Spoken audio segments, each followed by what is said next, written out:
Two crashes on I-24 eastbound, the East Loop. Then we've got eastbound in Antioch at Harding Place. Got a crash 440 westbound at Nolensville Pike. Traffic every 10 minutes every morning on Super Talk 99.7 WTN.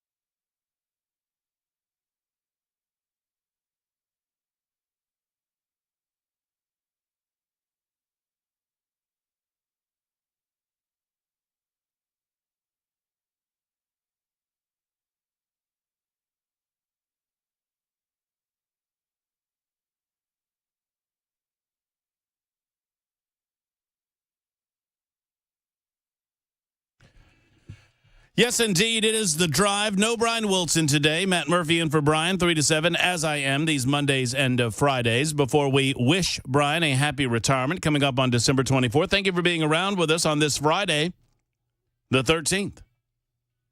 Spooky. I know. It is Friday. It is December 13, 2024 still. My name is Matt Murphy, and I'm happy to be with you until 7 o'clock. Allow me to introduce the players of the show as we get things lumbering under our own weight. Behind the glass is young Jeff Malinoff in the absence of Chris Webber. He's on vacay this week. We call him KGB because we're fairly certain that he is a Russian asset and spy, yet we allow him to stick around anyway. He knows what the drone deal is. He is well aware of what's going on with the drones, and he won't tell anybody. We'll get his thoughts on that in just a moment. Just say hello. Da. There's Ken Weaver in the back. Ken Weaver's already having a good day because he's reporting on accidents on I-24. Ken Weaver's in the background in News Closet B, making sure that we cover all the headlines that are fit to hear. Good afternoon, boys. Yes. Mr. Weaver, you got big plans this weekend? No. Yeah, just hanging? Just going to hang. That's big plans. What are you going to do? I'm going to watch I'll watch the Army-Navy game. Well, now, I'm definitely going to watch that. Yes, sir. I mean, because the big winner of that game. That's going to be Army. That's good. Well, I mean, sure, on the field, I expect that Army will be the big winner. But you know who the overall winner is, Ken? Oh, the overall winner? Yeah. No, I do not. America. Oh, America. America. Yes, sir. Dang right. I actually, it's a bucket list for me to go to that game and to watch all of the cadets and to watch all of the crowd activity and to just everything that goes on with it. I mean, I still, and I'm not saying that, I'm not saying this for any other reason than it's true. Mm-hmm. When I experience the Star-Spangled Banner, toward the end of the Star-Spangled Banner, I get choked up. Yeah. Because for those of you that have never thought about it, y'all know it's a question at the end. It's not an answer. It's a question. Oh, say, can you, I mean, at the beginning there's a question. Oh, say, can you see by the dawn's early light? But at the end, they're asking a question about whether or not the symbol of freedom and liberty in this country is still flying, whether or not that flag is still there. Oh, say, does that star-spangled banner yet wave, or the land of the free and the home of the brave? And I always get choked up because of the nature of the question, because it's a constant question in the United States of America. It's a constant question around the globe because you constantly have to fight for your freedoms and liberties. And so if you transpose that moment into that arena with these young men on a football gridiron, but more importantly, they are preparing to dispatch themselves to protect the freedoms and the liberties that we enjoy and frankly take for granted. Man, that's a moment, man. I want to experience it. Our brethren over at the sports station, I think they go annually. They go to the game. They are at the game. I don't know if they get in. I know they are there doing their broadcast. I want to say they're doing the broadcast there today, if I'm not mistaken. I could be mistaken. Excellent. But that's pretty cool. But, yeah, Trump's going to be there, Ken Weaver. Trump. Guess who's going to be with him? I think, would that be one Mr. Peter Hegseth? I think he's going to be there. He is. Guess who else? Oh, I don't know. Marine veteran Daniel Penny. Oh, yeah, baby. Is that right? Sir. Is that right? In his suite. I love how, that's so good. Yes, sir. I love it. I love it. You know, one of the greatest things, and I'm not asking Ken to comment necessarily on this because it's kind of an opinion based on politics, and we don't drag Ken into those conversations, but I will say this. One of the greatest things about our experience with Donald Trump, I know some people hate him. I know that there are entities out there that just absolutely despise the guy, and whatever. It's a free country. You get to do what you want to do. Donald Trump has managed to jump over the mainstream media and the narratives that they create in such a way and get to he has his thumb on the heartbeat of this country more often than any politician in my lifetime. Yeah. And I felt like that was Ronald Reagan, and I never felt like anyone would go beyond Ronald Reagan's ability to connect with the average American in that way, and Donald Trump has done it. And he's done it as a multi-gajillionaire from New York City. And he's connecting with people in Kansas and Iowa and all points in between. I mean, in a way that he understands where America thinks. He understands how we feel about things.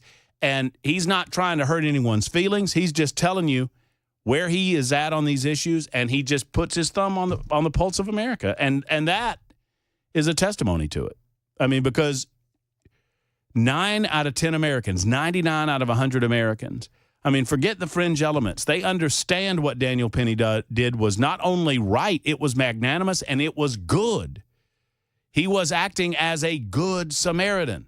And nobody wanted this dude to die, but he did. And everyone's sad about that. Everyone's sad that he didn't get the mental help that he needed. Everyone's sad that he left the mental hospital that he was admitted to by New York City, which, by the way, media doesn't report because it doesn't fit their narrative. He was admitted free of charge into a mental facility, and he left after 13 days and ended up back on the subway threatening to kill people. So that does my heart good that Daniel Penny will be there, because I want Daniel Penny to know, I don't know this, but I expect that in his world, he's had a lot of hate thrown at him fairly recently. And I would expect as much love as is coming his way, that maybe that hate has overwhelmed him for the last several months of his life. And I want him tomorrow to be showered with the love that he deserves, not only as a veteran of our armed forces, but also as a good and fine American patriot. That's great news. That's just another reason to watch the show tomorrow. All right, what do we have on the docket for the show today? Well, it's episode 713 of our proceedings today. It is also Locks for Trump Day 286. For 286 full days, I've been growing out my hair, initially in anticipation of a new president-elect, and I was doing this when Joe Biden could have gotten reelected, folks. That's how long it's been going on. But now I am growing it out in celebration of the upcoming inauguration of Donald J. Trump as our 47th president of the United States of America. You do your thing, I'll do my thing. You can find us doing our thing on a variety of platforms, 99.7 FM on your radio dial. We invite you to go there. You can also carry us wherever you go. If you stream music or news or information or anything, really, you can stream us. Just type in Supertalk 99.7 WTN. Better yet, download the app, our Supertalk app, and take us wherever you go. Or for you masochists in the listening audience, there's an option for you to watch these proceedings as they go on. Talk TV is up and running. YouTube, Facebook, Twitter, Twitch. Do me a favor. If you go over there, one, thank our wonderful sponsor, U.S. Pest, who provides my ugly mug on the television on a regular basis. Number two, give us the old thumbs up, like, and subscribe. That helps us out greatly. We appreciate you. I appreciate whatever time you're able to give us. And yes, I am truly this ugly. Speaking of ugly, Malinoff. No? That's the way to go, brother. He just... He's not going to do it, man. He's not going to do it. He just shook his head. He's just like, no. Nope. No. Nope. Oh, did you think I was going to bring up the game last night? I was not, by the way. I was not going to bring up the game. No, I didn't answer because you said, speaking of ugly. Well, I mean, I could have been talking about someone else. I just wanted to draw you into the conversation. Jeff, you're not ugly. Not at all. You're not. It's like my grandma used to tell me. I was a fat little kid. She was, oh, you're not fat. You're just big bone. That's what my mom told me. All right, what do you want to talk about? Jeff, you're not ugly. You're just differently shaped. That's more insulting. Are you a superstitious person, was what I was going to ask. 100%. So honestly, I've given up on it because my sports teams haven't won anything, so I might give up on it. Ken Weaver, do you find yourself to be a superstitious person? Not necessarily, unless OCD is considered superstitious. Well, I've thought about that, and OCD is a different thing. I mean, not like I'm not opening and closing the door 5 times before I go in or out of it, but sometimes if I don't do certain things before, I do necessary things, I do get kind of worried. Right. That's superstitious. All right. I mean, I've seen I've seen the reports and the documentaries on like real deal OCD people that, there was a guy that had to shave like 10 times before he left the house, that kind of stuff. Yes. And I'm not at that level, but I will tell you, this is my example of my type of OCD, Ken. Okay. When I was in Birmingham, we were blessed to have a sponsor of the show called The Maids. It was a maid service that would come out to your house once a week or once every couple of weeks and clean your house, which was nice. And as a part of the sponsorship, they came out to my house and cleaned my house once every couple of weeks, which was awesome. And after they came on Wednesday afternoons, I would get home from work. And, they comprehensive clean, right? So they're doing a lot of dusting. They're picking up all your stuff off your tables and they're dusting it and they're putting it back. Right. And I promise you, these people are doing nothing wrong. Don't get me wrong. Nobody was doing anything wrong. This is just the way I am. So I would go through and I would see where things were slightly moved from where they were prior to the dusting. And so I made it a habit. I had to do this, Ken. This is my OCD. I do not expect them to put them back in the exact same places. So I would just go room to room and I would adjust the stuff that's on the tables and stuff that's on the bookshelves and, lamps and different things that they've moved to dust under. I would have to put them back in the quote unquote right place. And oftentimes we're talking about half an inch. But that half an inch matters to me. And I don't blame anybody. That's my OCD. That's my style of OCD. Just everything has to have a place. Everything has. I mean, like this room drives me insane every time I come in it. Yeah, I don't have that. I'm just superstitious about what I wear to watching my sports teams play. That's my only thing. I don't have that. No. I mean, OCD a little bit of a different thing. But the reason I bring it up, it is Friday the 13th. And at some point during the show today, we'll probably talk about superstitions and whether or not people remain superstitious. I mean, Friday the 13th is for some, what is it, trichodecaphobia or something like that? Something like that. I can look it up. The fear of the number 13, and more specifically, the fear of Friday the 13th. I find those types of superstitions to be, I'm not trying to insult anyone here. What's the word I'm looking for? Silly? Yeah. You were right, though. It is triskaidekaphobia. Yeah, I said tricha. I didn't say the S, but triskaidekaphobia? Triskaidekaphobia. The fear of 13 or the fear of Friday the 13th? The fear of number 13, which goes in line with the fear of Friday the 13th. They kind of go hand in hand. I thought that's what was in a turkey that made you take a nap. That's tryptophan. I think that's close. But if you have a fear of turkey, maybe that's a tryptophanophobia. Could be. Hell, the way that I do this radio show, I have fanophobia, apparently. That's just the way that I'm rolling. What is it again? Triskaidekaphobia. Triskaidekaphobia. Last night I was watching the NFL game, and the 49ers apparently had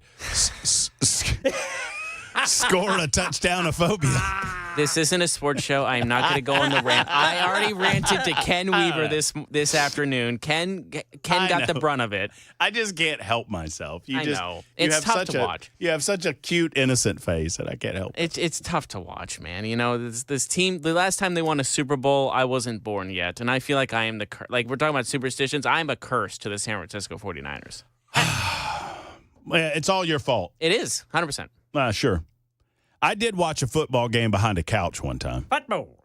Oh, I've done that many of times. Right. That's normal. If you just happen to be behind the couch when something good happens and you have to stay there. Absolutely. Like, I remember when the Niners went on a winning streak, I wore the same thing. Like, I would leave it, like, after the game was over, I would put it on my nightstand, not touch it until the next week, and then I'd wear it again. Same with socks and pants. Same socks, pants, and shirt will all be the same if they won.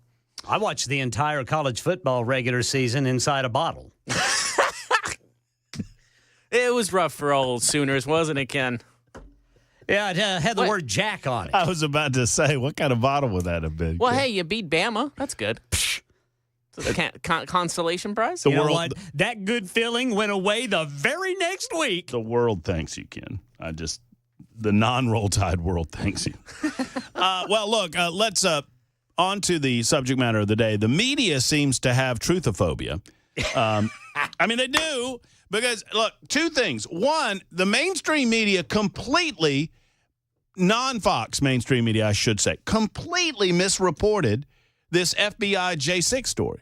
They completely misreported it, leading people to believe that there was nothing to see here, when in fact there was plenty to see here in terms of informant infiltration into the crowd groups, and yet still no answers about what the hell happened in those crowd groups. I cannot wait for January 20th for a lot of reasons. One of the reasons, Donald Trump will begin the process of pardoning these J6 political prisoners.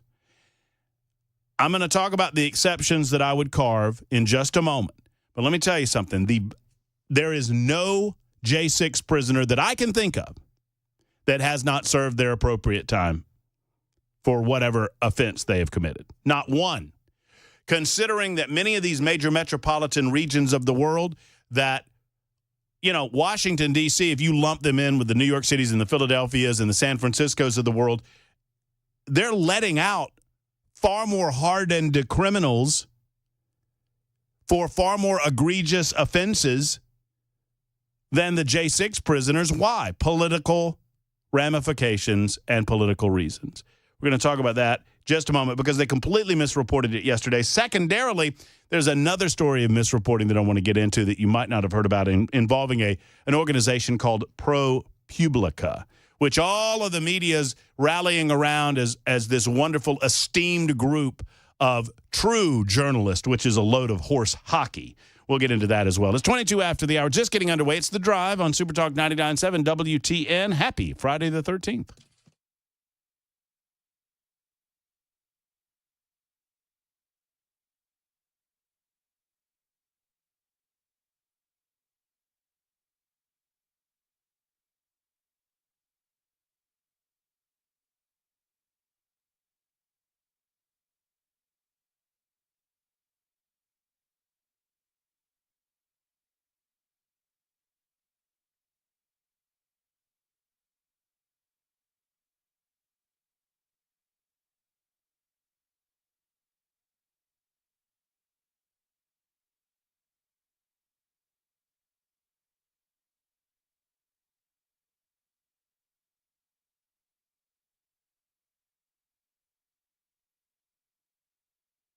The guaranteed offer is the easiest way to sell your home. It's really simple. We bring you an all-cash offer. You close in as little as 21 days. No home inspections, no lockboxes, no open houses. Go to markspain.com to get a guaranteed offer and start packing.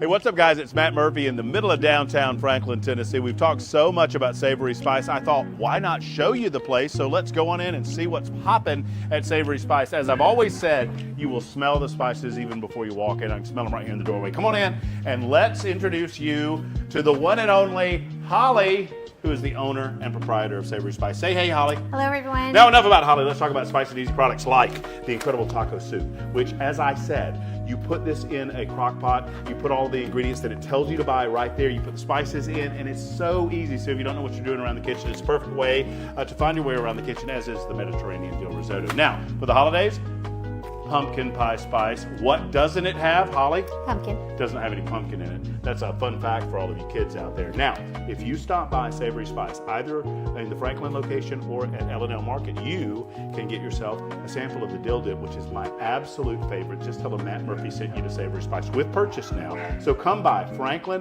or L&L Market in Nashville and come see Holly and the entire crew at Savory Spice.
So we just learned more about Nancy Pelosi's injury, and I'll relay that to you at 3:30 on Super Talk 99.7 WTN. I am looking forward to that. Yes, if you did not hear, Nancy Pelosi suffered a fall and has injured herself. I'll let Ken Weaver fill in the details coming up at 3:30 on Super Talk 99.7 WTN. In the meantime, my name is Matt Murphy. We're together until 7 o'clock tonight. Do me a favor and pick up the old telephone and call a friend or neighbor and let them know that the Matt Murphy radio show is on the radio. Would you do that for me? 27 after the hour. So a lot of response to our conversation about the Army-Navy game on the membersnutrition.com super text line, which is not the membersnutrition.com super text line anymore, but I keep calling it that for some reason.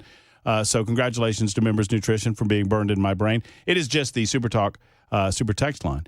615-737-9986, regardless. 615-737-9986. If you'd like to be a part of the show, you can either call us on a First Amendment Freestyle Friday, or you can hit us up on the super text line. So real quick, Jay St. Clair, our normal visit with our Fry J correspondent. He is our legal correspondent. He is my life consultant, gambling buddy, and best friend, and a good Tennessee man, and he'll be here at 4:05 this afternoon. I think he's calling us from the racetrack. All right. He's racing this weekend. All right. Oh yeah.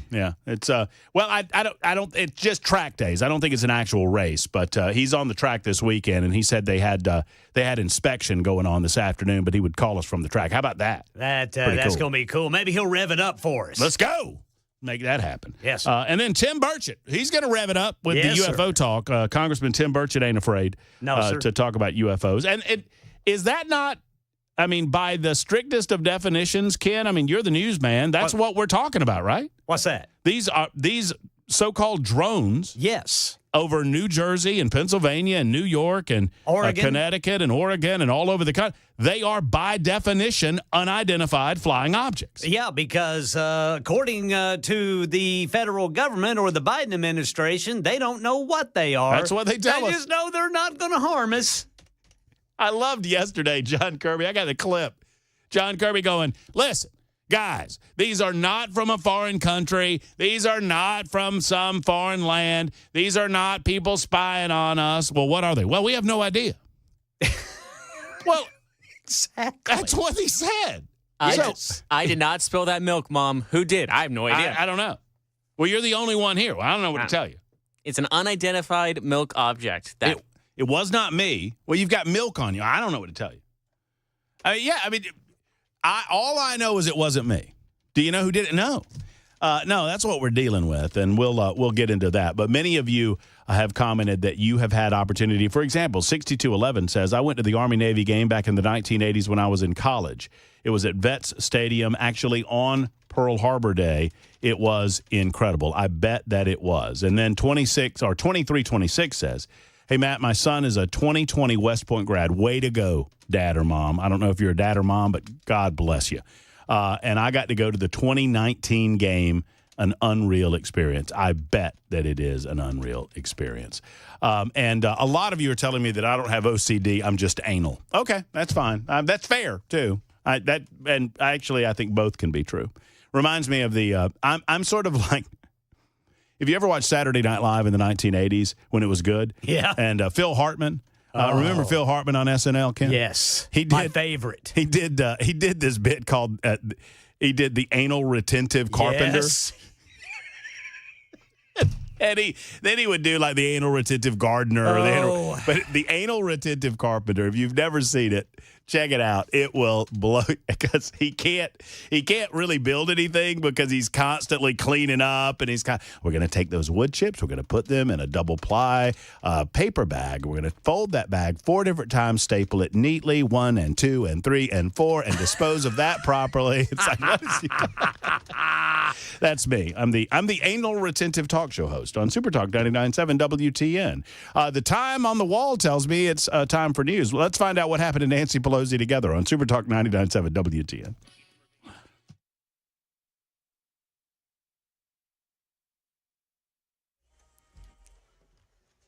It is 3:30 on the dot this Friday afternoon. I'm Ken Weaver with your top stories. We've got the full forecast and traffic coming up in 5 minutes. And yes, I just learned more about why Speaker Emerita Nancy Pelosi is in the hospital in Europe today. The Daily Wire is quoting a source who says Pelosi fell down some stairs in high heels and broke a hip, which, according to this source that they say is close to the former Speaker of the House, will require a standard surgery operation to repair the damage.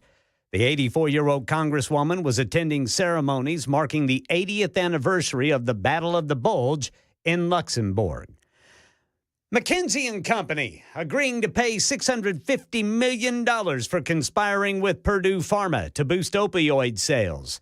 That authorities say were unsafe and unnecessary and destroyed documents to cover it up.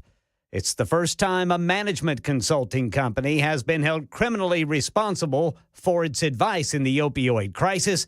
Here's Joshua Levy, U.S. Attorney for Massachusetts. If a consulting firm conspires with a client to engage in criminal conduct, the fact that you're an outside consultant will not protect you. We will cut through the slick PowerPoints and the consultant speak and hold you accountable. Now, McKinsey came to a $573 million agreement with states back in 2021 over similar allegations. And right now in Tennessee, a new Vanderbilt poll shows most Tennesseans support marijuana and gun reforms. The Tennessean says 63% of polled voters support legalizing recreational marijuana. They break it down to 53% of Republicans and 78% of Democrats. Then when it comes to guns, 78% of these respondents would either strongly or somewhat support a red flag law to restrict guns from people deemed a high risk to themselves or others. That's the latest news. Traffic and weather next. I'm Ken Weaver, WTN News.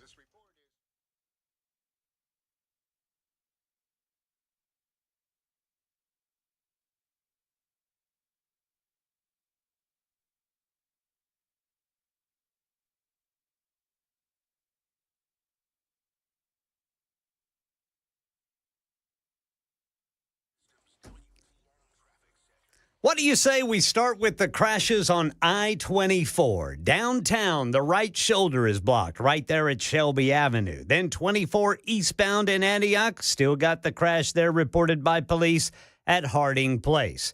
Got a crash reported near the airport, 40 westbound right after Briley Parkway.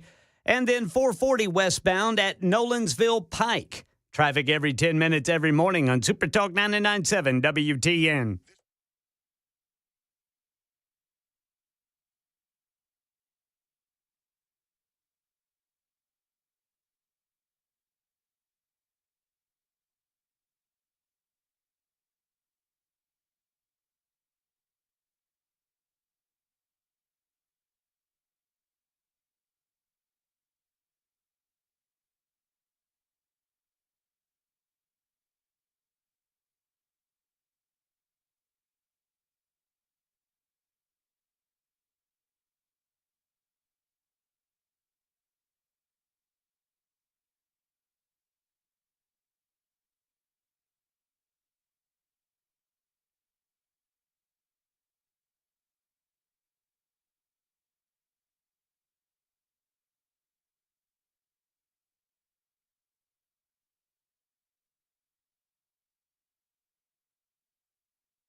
I do everything from scrubbing cages to asking people for donations to answering the phones and helping facilitate getting animals to the rehab. I'm there on the weekends, up there taking care of animals with the team. You got a great team there. It's a small team, but a great team that works together. And Well, I started about 20 years ago. My dear friend Carol Burgess founded Harmony in Fairview. Okay. And we decided to reopen it in West Nashville. And we are rocking along. Lots of animals. One of the primary calls that we get are, I found a bird that's on the ground, what do I do? And in most situations, you should let it alone unless there's an imminent danger to that animal, because the parents are helping it and feeding it, and it just needs a couple of scary days on the ground until it gets back up into flight. What about bunnies, Melody? Can we give advice about bunnies? The bunnies, they're just the sweetest, most innocent creatures, and we just see the worst things happen to them. Cats, dogs, lawnmowers, weed whackers. In most cases, if the animals aren't injured, if you can put the rabbits back, that's always better to be with the mother rabbit than to come to us. All the storms that have been coming through and just destroying nests, and a lot of babies will be found on the ground. Re-nesting is possible and preferable. You play the video calls and you put the baby near where they found it, and the mama will actually come down and pick it up and then bring it back. Oh, into the nest. nice. Isn't that cool? Nice.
Man, that push is coming. I was just as, by the way, it's the Matt Murphy. No, it's not the Matt Murphy Show. It's The Drive with Brian Wilson. My apologies. This will be the Matt Murphy Show starting January 2nd.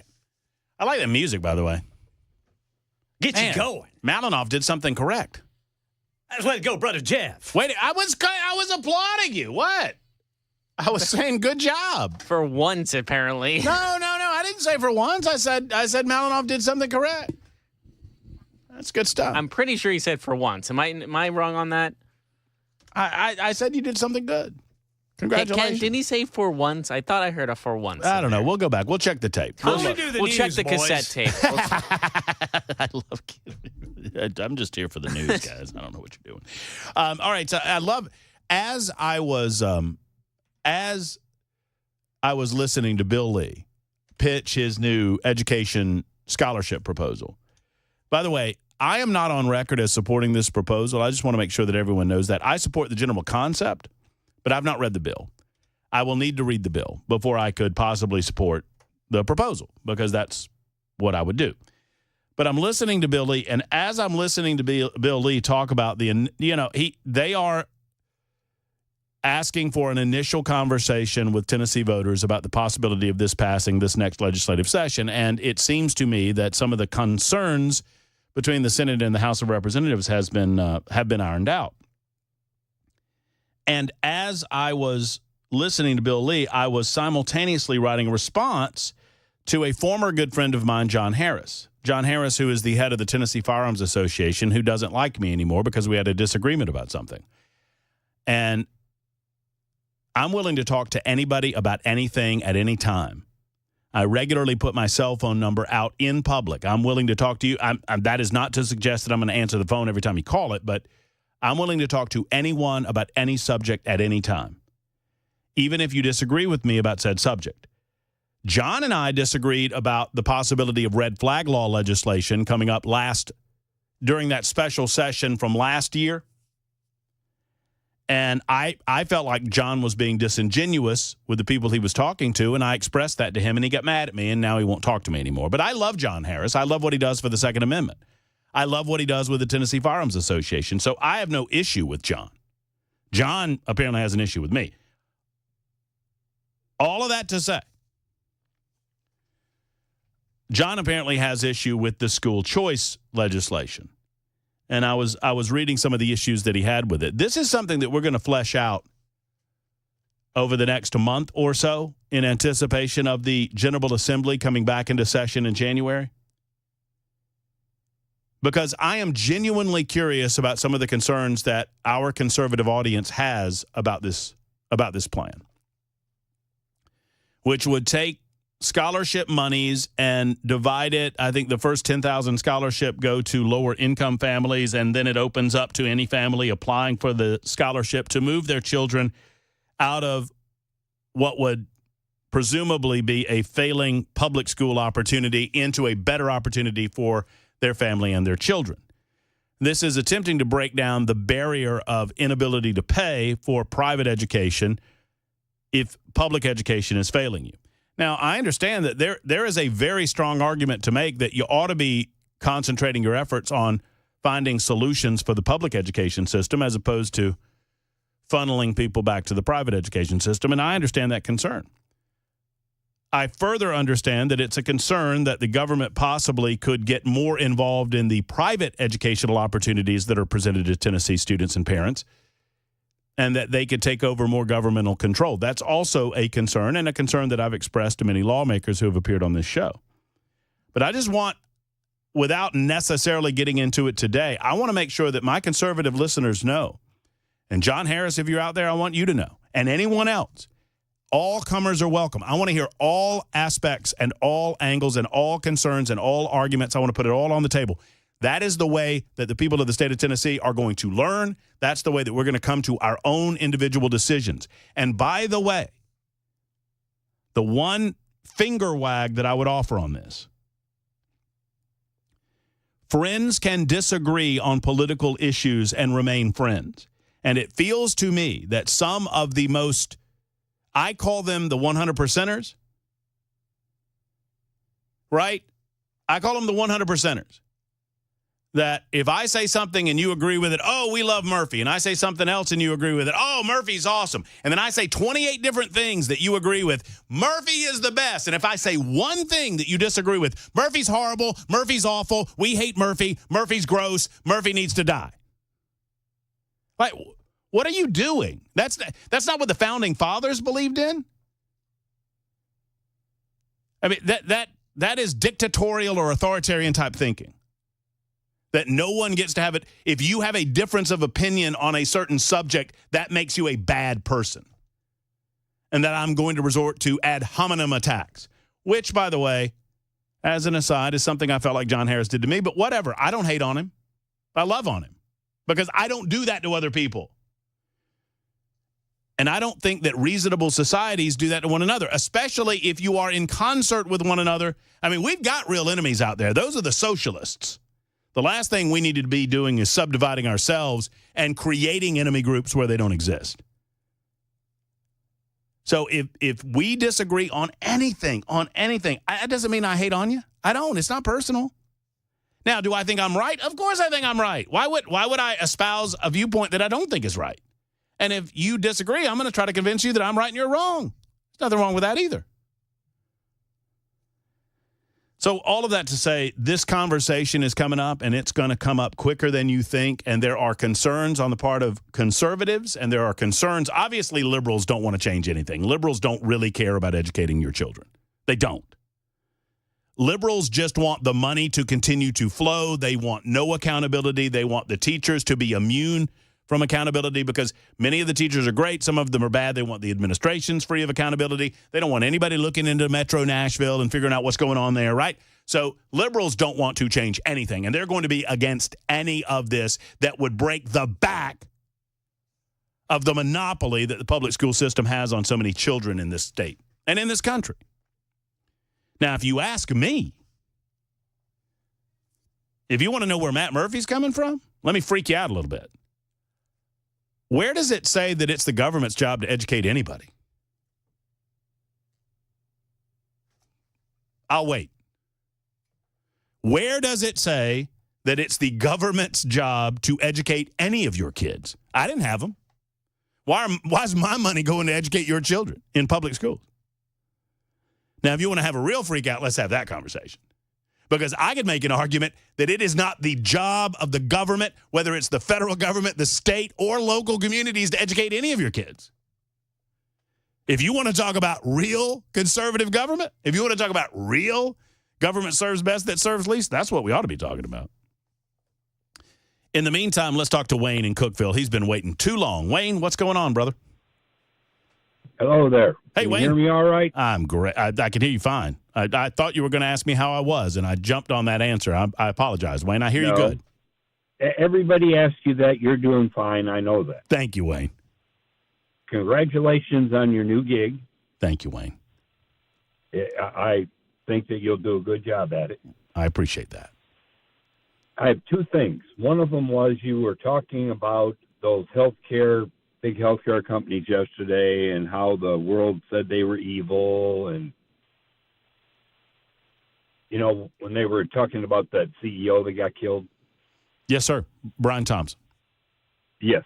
Do you know that Blue Cross Blue Shield is allegedly a nonprofit company,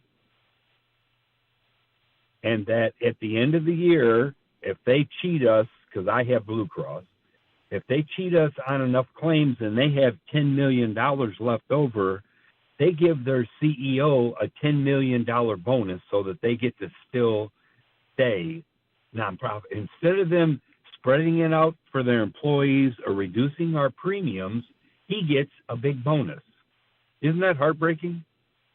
It's a business model that's hard to support. Yes, it is. The other thing is, but Wayne, I'll say one thing, and this is going to be hard for some people to hear, but I think it's important. The CEO of a health insurance company is not in the business of getting people well. No, that's absolutely correct. So, I mean, they're just not. So, I mean, they're in the business of collecting premiums and earning money for their shareholders. But anyways, I just thought I'd give you that information. The other thing was my wife and I just came back from a trip down under. We went to Australia and New Zealand. And the incredible thing was we probably had 20 or 30 different people come up to us and ask us what we thought about the election. Wait, say that one more time, Wayne. I missed the last part. I'm sorry.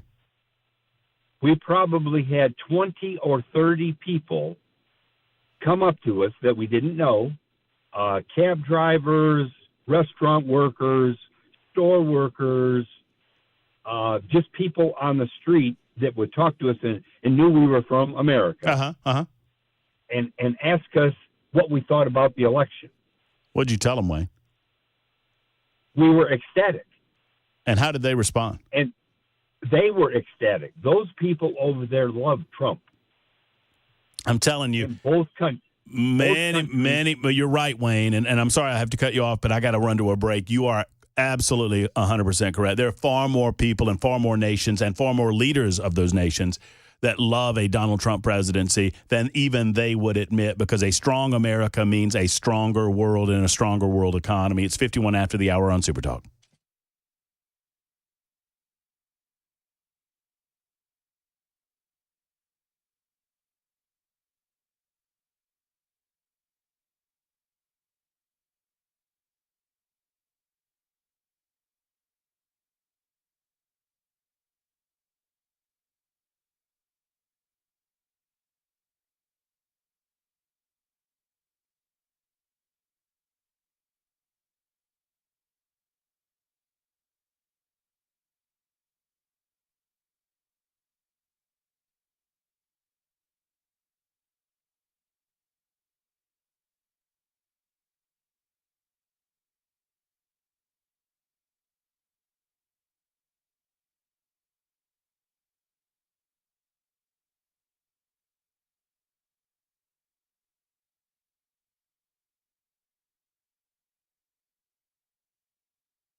Hello, everyone. Brian Wilson with your market report. Looking at the Dow Jones Industrial down 86 point, S&P basically flat, NASDAQ up just a little. Mixed boards today. What's driving the market? Let's check in with John Maxon over at Beacon Capital Management. Yeah, Brian, you're right. It was relatively a flat day in the market. In fact, this week, S&P and the Dow posted the first weekly loss in a while. Really, the NASDAQ had a weekly gain, and for the first time, it actually touched over 20,000. So that's a record on the NASDAQ. So we had a little bit of more inflation information that came out today. And of course, that's been a little stickier than what the Fed would like.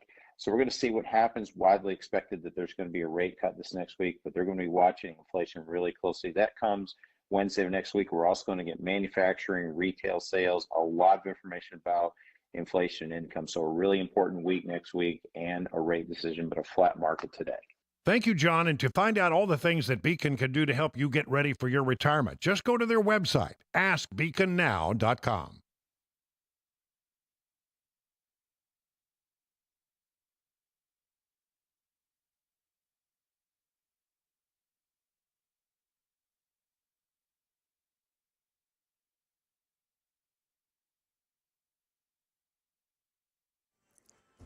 Four o'clock on the dot this Friday afternoon. I'm Ken Weaver with your top stories. Full forecast and traffic in 5 minutes.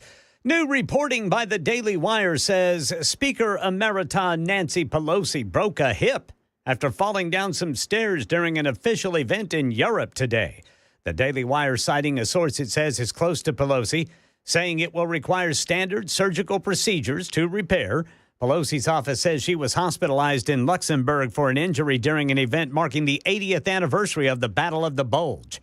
Another massive settlement in the opioid crisis. McKinsey & Company has agreed to pay $650 million in penalties to resolve criminal and civil investigations into their consulting work with Purdue Pharma as part of a 5-year deferred prosecution agreement. Chris Kavanaugh, U.S. Attorney for Western Virginia, says McKinsey & Company conspired with Purdue Pharma to boost the sales of what he says were unsafe and unnecessary opioids, fueling the addiction epidemic.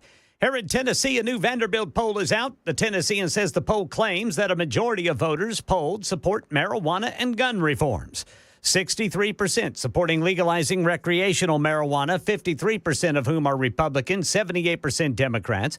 78% of respondents would either strongly or somewhat support a red flag law to restrict guns from people deemed a high risk to themselves or others. When it comes to abortion, the poll claims more than 80% of Tennesseans polled, regardless of political party, support increased exceptions to the state's near-total ban. Trump transition. Stephen Portnoy says the president-elect wants a change in time, saying we should stop springing forward each March and falling back each November. It's a debate that never seems to end, but President-elect Trump believes it should, saying on social media the GOP will, quote, use its best efforts to eliminate daylight saving time, which has a small but strong constituency, but shouldn't, unquote. Many believe the twice-yearly time change sparks negative health consequences. But opponents of year-round standard time note that first light in the summer in parts of the U.S. would happen before 4 a.m. Year-round daylight time would mean kids lining up for the bus in the dark all winter. There's a Grinch running around down there in Rutherford County. A Murfreesboro Boy Scout troop had about 100 Christmas trees stolen from their fundraiser this week, someone disabling security cameras. The troop telling Channel 4 selling Christmas trees, the only fundraiser it does to help scouts with year-long activities and events. First, it thought we just had a miscount. Completely possible with the chaos of unloading the trees off the truck. And then we started realizing, no, they're reducing faster than we're selling them. Now, the troop says they have about 100 trees remaining for sale before closing for the season. That's the latest news. Traffic and weather next. I'm Ken Weaver, WTN News.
Got a crash downtown. It is 24 eastbound right before Shelby Avenue. Got the shoulder block there. Then look for one near the airport, 40 westbound after Briley Parkway. Over in Murray County, Spring Hill got a crash, 65 northbound right after Saturn Parkway. Traffic every 10 minutes every morning on Super Talk 99.7 WTN.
It is The Drive with Brian Wilson, except no Brian Wilson. Matt Murphy in for Brian on this Friday edition. You know, I'm thinking about renaming the show In Your Head with Matt Murphy because I'm all up in Malinoff's head right now. I don't know. Like, you're messing it. Like, You need really some mic Viagra. What's wrong with your microphone in there? Well, it's always like this when Bell. Every time I'm after Bell, he keeps it low. You've got a floppy mic issue, my friend. That is tough to deal with. So now it's good. Now it's good. Now it's great. Okay. Now that very good. But no, you are in my head. Well done. Right before we came back on, you're like, "Are you supposed to be doing something right now?" Yeah. And I'm looking. I'm like, I was like, so. Is there anything additional in your job that you should be doing? I remember. Oh, you just got it. Very good. Good for you. Ken Weaver's back in the newsroom.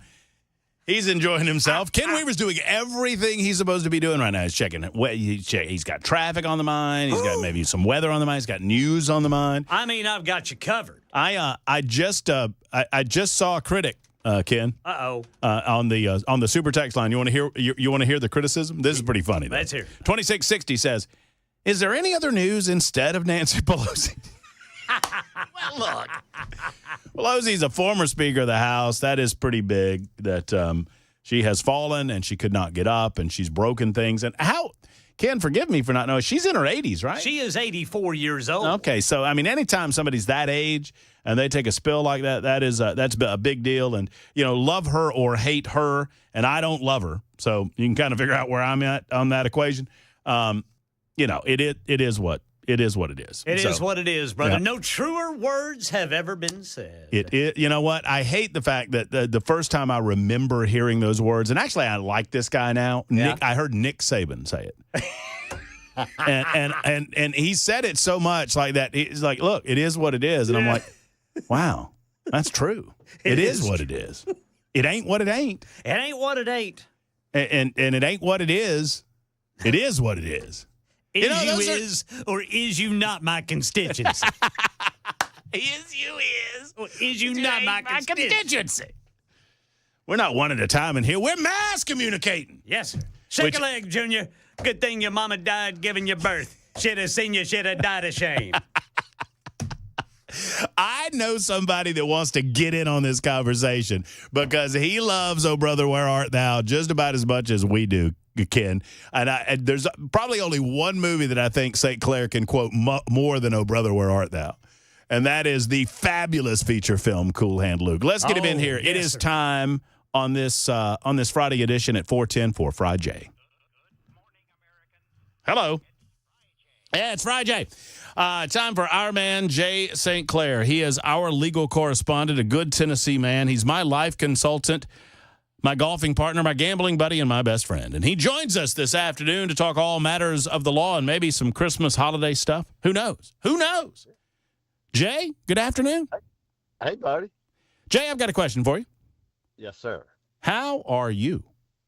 You know, man, if I were any better, it would be 10 o'clock tomorrow morning, and the green flag will be flying at Barber Motorsports Park. I did not know, and I previewed our conversation, and I let it out of the bag that you would be calling us perhaps from the track itself. I didn't know what the time schedule was, but I told everyone that you were racing this weekend. And then I said, well, I don't know if he's technically racing or if it's just a track weekend. What are you doing this weekend? No, it's absolutely a race. It's the Lucky Dog Racing Series. So tomorrow it'll be a 6.5. There's 2 races, one on Saturday and one on Sunday. Each of them are 6.5 hours long, man. Wow. And we've got, I think last I saw, about 55 cars. So it'll be a full field in a long race. By rule, we have to change drivers every 2 hours. Mm-hmm. So we got 3 cars on our race team. We got 2 Miatas and a Honda CRX. And we got 4 drivers for each car. And it's, it's a bunch of guys that all love the same thing. And it's just going to be a great guy weekend. It'll be a lot of fun. And I will be able to follow you on Race Monitor, I expect. Yep, absolutely. Yeah, I love it. So there's an app. It's pretty fast. For all the bad that we talk about in this world, Yep. I mean, we live in pretty fascinating. Well, you and I talk about that from time to time. This is what the 21st. This is what I thought the 21st century would be, man. Right. That we can be standing anywhere on the face of the earth and get real time, up to the second reports of what's going on halfway around the world. Halfway around the globe. And this one particular app called Race Monitor, you download it. It costs like $10 a year or something. It's ridiculously low. Right. And any racing of any sort, anywhere across the globe, you can get in real time the updates on the race. So, I mean, Jay's running this circuit with a group. Is this a part of the Miatas that you're doing? Yeah, right, okay. right. Yeah, the same group. We are the, let me see, it's the HMD racing team. I'm not going to tell you what that stands for. And we've got 3 cars, number 133, 233, and 333. Honestly, I don't know which one I'm going to be driving. But so, I'll call you and let you know. HMD. Let me see. HMD. That's okay. Right. That's okay. exactly right. I'm now I'm going to sit here and try to figure out what that means. I'll text it to you. But there must be a naughty word. Let's call it Holy Miata Drivers. Okay. Well, we wish you the best, man. I didn't know if it was a track day or if it was a racing weekend. Well, I love that. That's great. Yeah, wheel-to-wheel racing. It's amateur. They don't pay money, but they give you a trophy. And you know who we're here to beat. I do. It is. Did he bring Matilda? Yes. That old hunk of junk. And I got 10 grand that card out. What? But you have 10 grand? Oh, so. A mutual friend of ours, and pardon me, I mean, I hope that this is of interest to the general audience, but I've been watching Jay racing for a long time. I'm more of a 2-wheel guy. Jay offered me an opportunity to get out on track in his Corvette, and I just turned it down because I was afraid I was going to wreck it. And I just couldn't. I don't know that I could face my best friend if I wrecked his Corvette. Jay didn't care, but I did. But I'm out there and I'm watching, and it's so good. So I want to tell the story. So I meet this guy. I mean, he's a gearhead, and he's all into it. His name is Jerry. That's right. And Jerry wants to show me, and he had listened to me on the radio, and he said, Matt, get over here. I want you to see my car.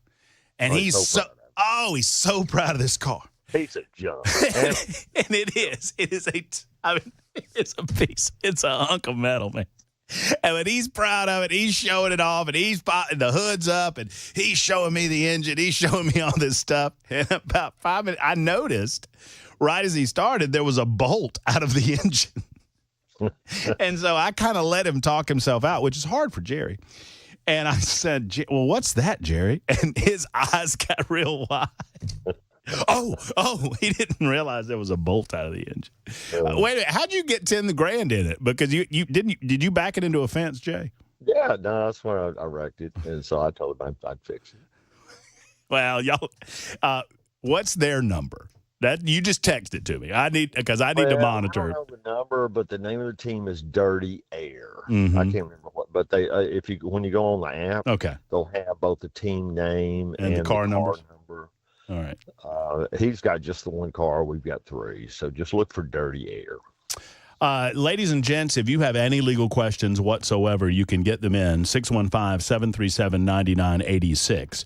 615-737-9986, either via phone or via super text, and I will ask said question of our man, Jay St. Clair. And in the spirit of the holiday season, we're going to kind of clean the deck, and we're going to lean on your questions. Larry writes in and says, Matt, anything about Jay is interesting to your audience. And I found that to be true, Jay. Larry, thank you so much, Larry. I really I know sometimes we indulge in just talking about private stuff, but I do think it kind of helps people get to know us a little better. Mm-hmm. I had a listener reach out to me at my office, man. Just a great guy who was looking for some pretty sophisticated legal advice. And he just has some really nice things to say. I just really appreciate the opportunity to be with you and your audience.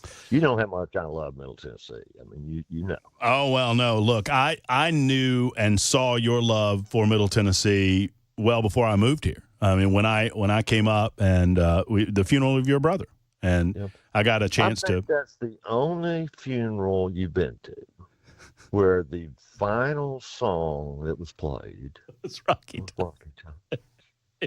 It was perfect.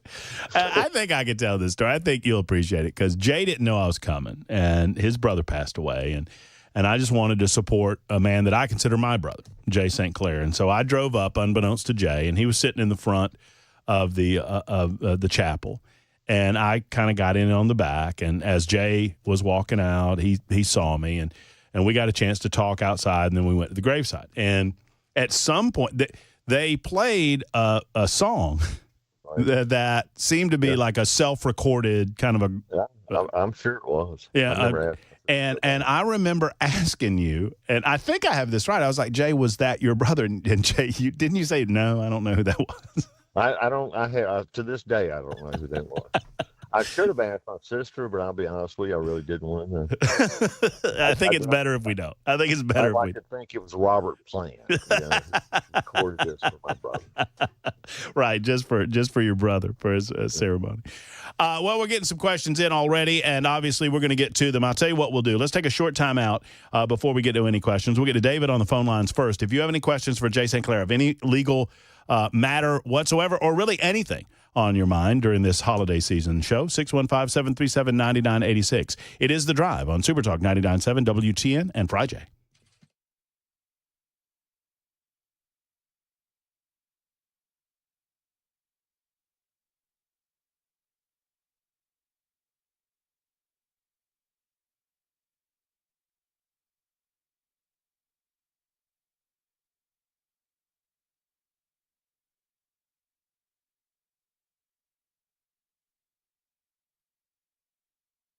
The guaranteed offer is the easiest way to sell your home. It's really simple. We bring you an all-cash offer. You close in as little as 21 days. No home inspections, no lock boxes, no open houses. Go to markspain.com to get a guaranteed offer and start packing.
President-elect Donald Trump says shoot down the drones. Details at 4:30 on Super Talk 99.7 WTN. Well, I support that. +1, Donald Trump. +1, President-elect. Shoot them down. I mean, let's get it on now. Let's go. 615-737-9986. I mean, one of them, do we not have an image of one of them that crashed? I thought we did, but I haven't seen it necessarily. By the way, I've got an update before we get off the phone with Jay St. Clair. I've got an update on this story involving, where did it go? Involving Cheatham Middle School. Okay. And we told the story a week or so ago that the University of Cincinnati was forcing Cheatham Middle School to change their name. And have y'all heard the update? Well, I know Xavier was helping them get so they can be the Musketeers, and that happened. It's official now, which is pretty cool. Jay will appreciate this. Before we get to calls, Jay, a little update on this. You know, we were talking about this last week, and I absolutely love the story where for some reason, I heard about it. So they did the deal. They did the deal. That's hilarious. They're going to become the Musketeers. I think I have that right. Yeah, I'm looking at the story right now.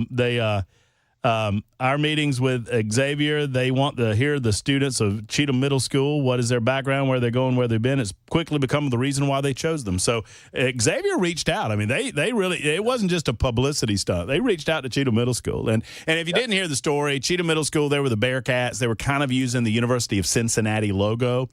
And for whatever reason, the University of Cincinnati sent them what, Jay? What'd they send them? A cease and desist letter.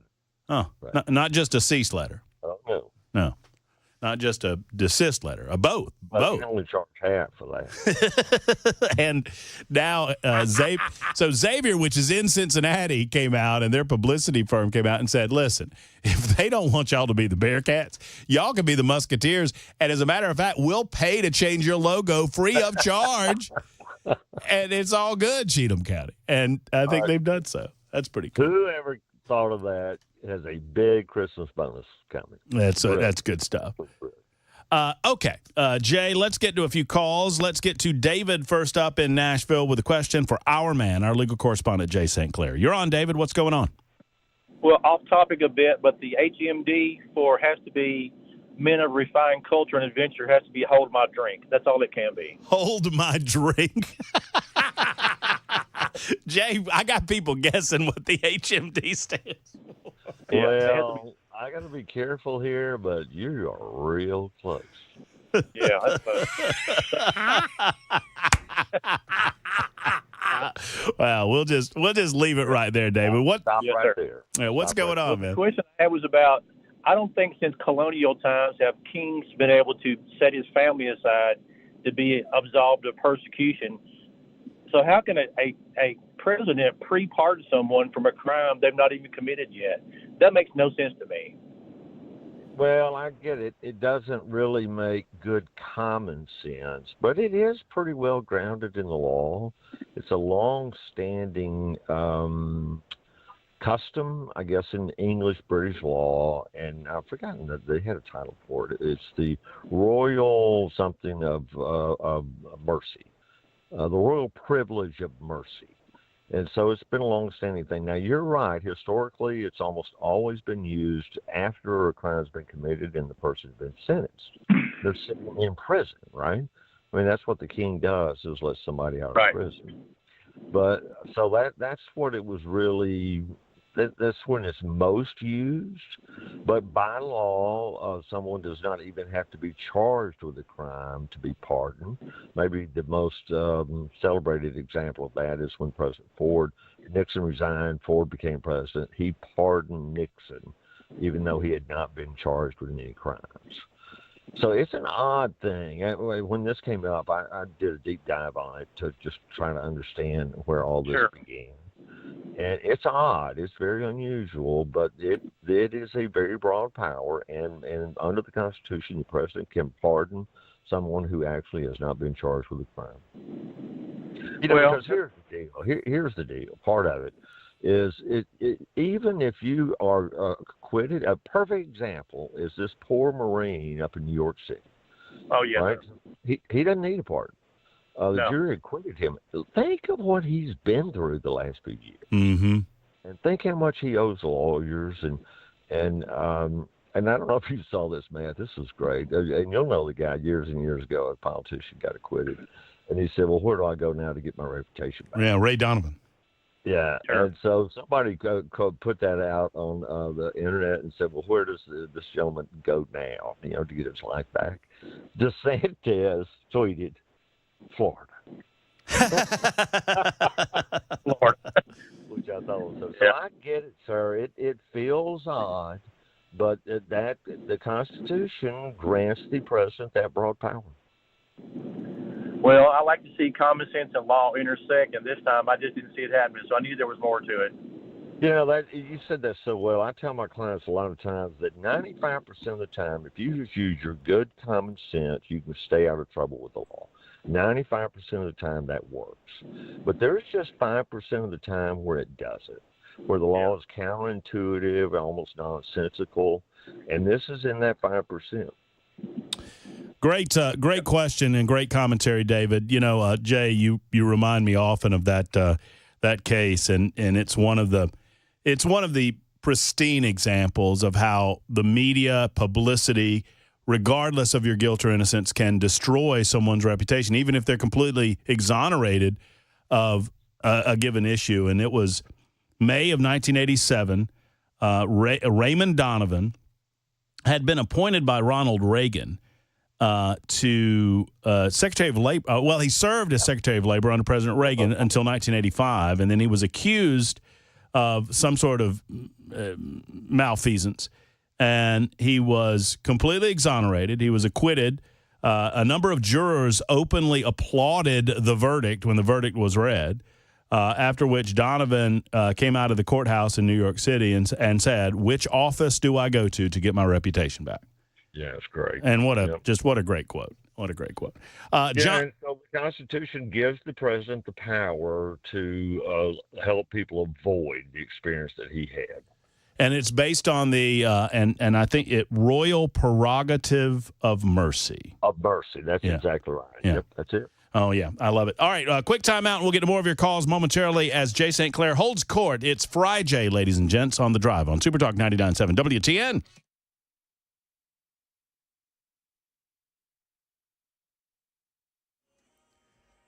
.4:30 on the dot. I'm Ken Weaver with your top stories. Real quick, Spring Hill Police working a crash. It involves a Williamson County school bus. Students were on the bus at the time of the crash. Channel 4 says no injuries being reported. Another bus on the way to pick up the students involved. Got the full forecast and traffic in 5 minutes. President-elect Donald Trump says shoot down the drones. The White House says there's no evidence these reported drones pose any threat. But Trump posting to Truth Social about half an hour ago. Mystery drone sightings all over the country. Can this really be happening without our government's knowledge? I don't think so. Let the public know, and now, otherwise, shoot them down, DJT. Trump says he's also in favor of eliminating daylight saving time, calling it inconvenient, very costly, as his Department of Government Efficiency directors also push for action on the matter. Any changes would need to be passed by Congress, and legislation on the issue's been considered before in recent years. Money News, Michelle Franzen. Wall Street slipping Friday despite some bounce from tech company Broadcom. Its stock surged after beating profit targets and providing a glowing forecast for its artificial intelligence products. The Dow Jones fell 86 points. The Nasdaq up 24. The S&P was even. McKinsey & Company has agreed to pay $650 million to settle a federal investigation into its work with opioids. The consulting firm helped opioid manufacturer Purdue Pharma boost the sales of its highly addictive drug, OxyContin. As part of the deal, McKinsey cannot be involved in the sale, marketing, or promotion of controlled substances. Texas is challenging interstate telemedicine by suing a New York doctor for prescribing abortion pills to women near Dallas. It's one of the first challenges to the so-called SHIELD laws that Democrat-controlled states passed to protect doctors from prosecution after Roe v. Wade was overturned. That's the latest news, traffic, and weather next. I'm Ken Weaver, WTN News.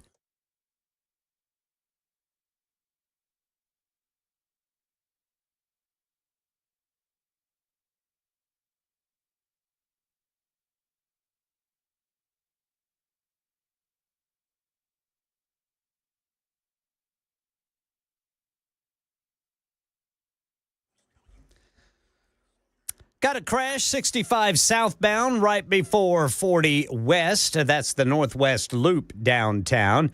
Looking over here near the Bradley Parkway East, exit 215. That's 40 westbound near the airport. Got a crash there. Also 40 westbound at 28th Avenue, exit 207.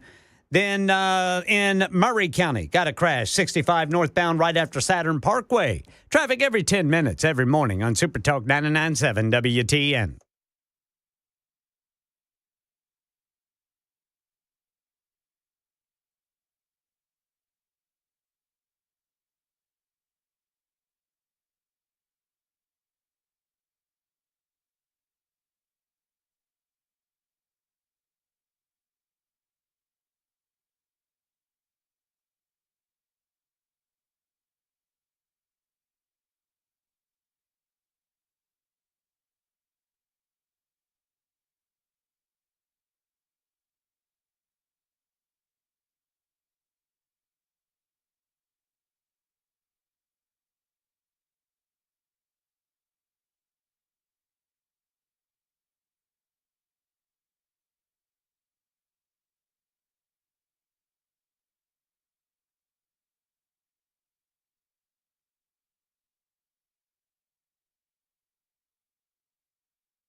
The guaranteed offer is the easiest way to sell your home. It's really simple. We bring you an all-cash offer. You close in as little as 21 days. No home inspections, no lock boxes, no open houses. Go to markspain.com to get a guaranteed offer and start packing.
Super Talk 99.7 WTN coming in fast and furious. It's a holiday edition of Friday with Jay St. Clair. As it occurs to me, Jay, I'm off starting next Wednesday. Maybe we can get together. Well, no, I'm off Wednesday too. So this might be the last opportunity that we have to talk to the audience together before the Christmas holiday. How about that? Oh, cool. You know what I'm going to get you for Christmas? A big old trophy come Sunday afternoon at the racetrack. Well, I hope so. You know, Chuck, my son already got me the Christmas present I really wanted. It's a T-shirt with Smokey and Dolly on it. I sent you a picture when it came out and said, hey, man, if you're looking for what to get me for Christmas, here it is. Well, I've already got it. Good for Chuck, because I think Chuck knew the likelihood of you getting that one from me. If it was just Dolly, 100%. I tell people all the time, I think I've said it to you a couple of times since I've been to Tennessee, because people they find out I'm a Georgia fan, and they know how much I love Dolly Parton, and they like to remind me that Dolly Parton is a Tennessee fan. And I say to them the same thing when I get reminded, that the fact that Dolly Parton is a University of Tennessee fan is proof that no one on this earth is perfect. Well, she's pretty perfect. She's pretty close. Let's get to more questions. I got a lot coming in from the super text line, and I got a lot coming in on the phone line, so I'm going to go to the phones. Danny is next up with Jay St. Clair. Danny, thank you for your call, sir. Hey, gentlemen, appreciate it. Y'all get me laughing, I'll tell you. I'm glad. Hey, while Jay was on there, hopefully I'll make my point real quick, or actually an inquiry. The sentiment I get behind red flag laws, which you mentioned earlier in your talking, and I get the sentiment behind it, but all too often the lawmakers overlook the fact that people use these things against people just being vindictive and mean. Yep. And there has to be no truth behind it or anything. They just make allegations, nothing happened, and the person might miss out on hunting season, might have to give up some old Civil War friggin' weapon from great-great-grandpa, or a gunsmith can lose his living for a while until it's all settled and stuff, and have to pay for storage for firearms till they're off premises, and clear his name afterwards. Often this happens, I hate to say it, often this happens with a vindictive ex-wife, and just trying to make the man you're suffer. right. Listen, So how can we get the lawmakers to not overlook this all too often? Because this happens in other states with red flag laws. I'm fine behind the sentiment, but more than perjury charges, which are never pursued and there's no way to recover. How can we make doggone sure? All right, Danny, let me get Jay's answer in here. I'll hush. Yeah, you got to talk to your legislatures and explain to them, why these laws are not perfect.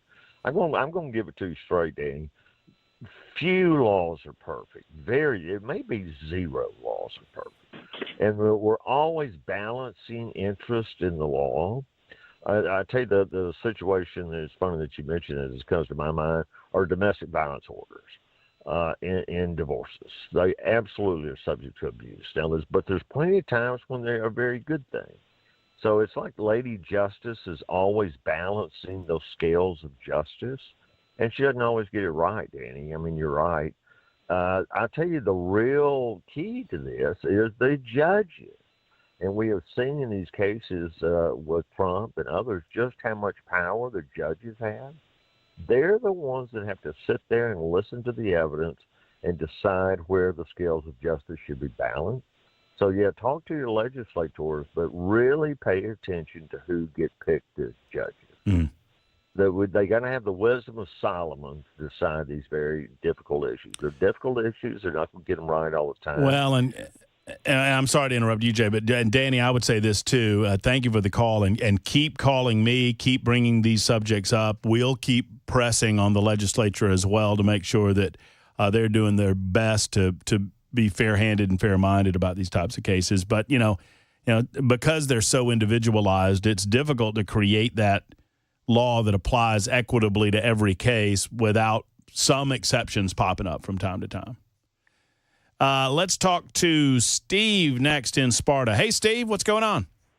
Hey, it's going well out here. Good. I got a question regarding pardons. My understanding is that a pardon from the president is for federal cases.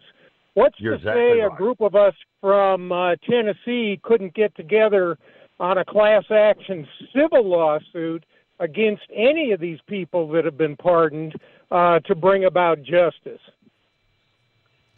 If you're talking about suing governmental officials for actions that they took in office, Danny, that is extremely, extremely difficult to do. It's not impossible, but it's extremely difficult because the law puts a very high burden. They give public officials some protection when they're acting in their official capacity. It's not complete. Think of it like police officers. Police officers can get sued for, violence or misusing their office, but it's a higher standard than just suing regular people. So you can do it. You can file a lawsuit. It only takes two things to file that lawsuit, Danny. Crayon and $400. But you better have a lot of money. You better have a lot of money because they are not going to roll out. It's going to cost hundreds of thousands of dollars. All right. Thank you, sir. Danny, sorry, Steve. Thank you for the call. I appreciate you. No, that's all good. Madeline is next up in Nash. Madeline's got a question for our man, Jay St. Clair on Friday. Hey, Madeline. Yeah, hi. Merry Christmas. Merry Christmas. I'm calling on behalf of a friend that lives in she's in Ohio, but her mom died in California, and it's an inheritance question. Yes, ma'am. 3 siblings. She was supposed to get $35,000, and believe me, she doesn't have anything, and she has mentally challenged child. Oh. And one sibling was mentally challenged and lived with a mother that passed. The brother and sister that live out there that have a lot of money took it upon themselves to sell the mobile home that mom and sibling with mental issues lived in, bought another mobile home for more money, but they never gave Anne her mother's wishes for her to have. Right. And my friend doesn't have anything to fight with. Wow. She even reached out on Facebook. Anybody out there that can help me, because she's so desperate. And yeah, it's she doesn't have much money. Yep. Madeline, I wish that I had a silver bullet for you, but I do not. I don't know if it was a will or not, but even if it wasn't a will, if there's 3 kids, they divide it evenly. In a situation like that, when one of the heirs steals money from the other people, let's just call it what it is, then you just got to get a lawyer. It's just not something you can handle by yourself. And, yeah, when they don't have any money to pay for a lawyer, it's hard, Madeline. But, I mean, that's just all you can do. What else? I mean, I guess she could go try to steal the mobile home, but I wouldn't do that. No. She's And it gets even worse because it's all out in California. She's going to need a lawyer out in California. Yeah. That's where the mobile home was, right? Yeah. Mm.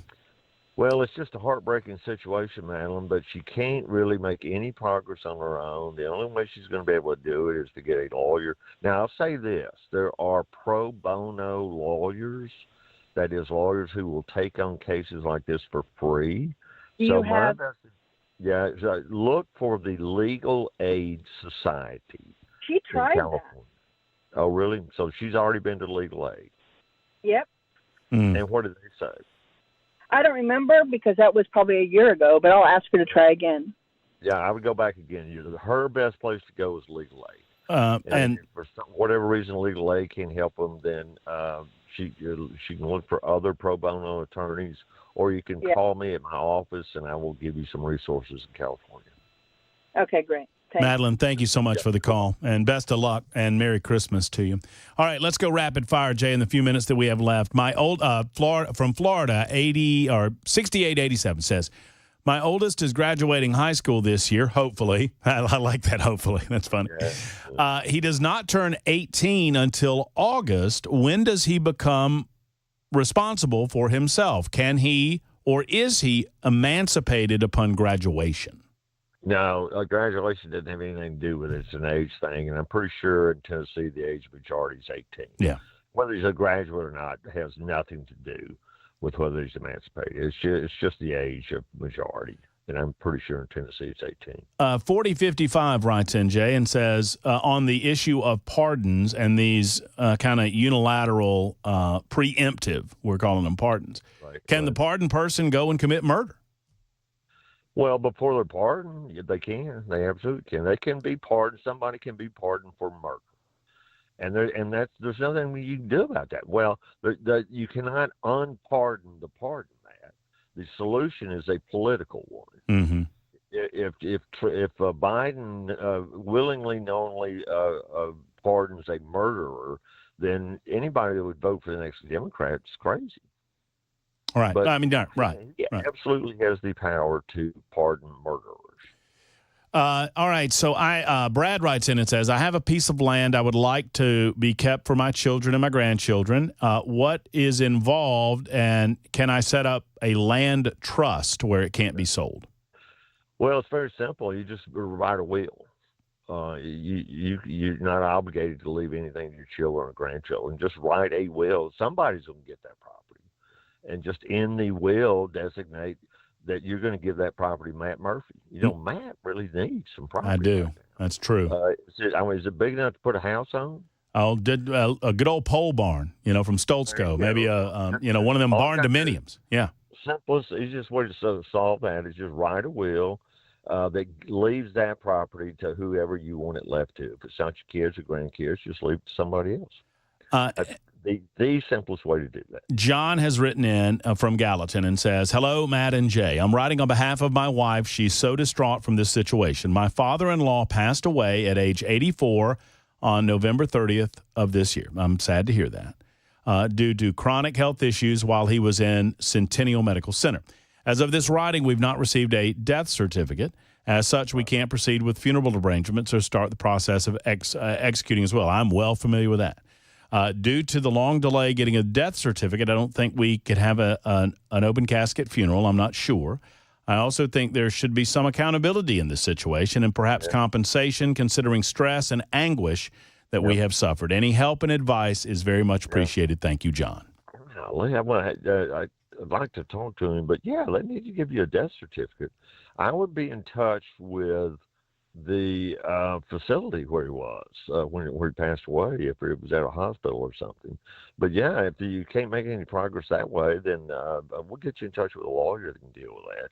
The other thing that you might think about doing is if you're already in touch with a funeral home, you might ask them about that because they deal with death certificates all the time, and they may be able to expedite that process. Well said, Jay. And just a clarification here, because I got something back from 4055. The ask is, can a preemptively pardoned person then go out after the pardon and commit murder? Well, they can go commit murder anytime they want to, but the pardon is not going to cover it. Got it. The pardon cuts off. It doesn't go forward. You can't pardon somebody and say, hey, you go do whatever you want. You're pardoned. You can't do that. You're not pardoned in the future. You're only pardoned in the past. Got it.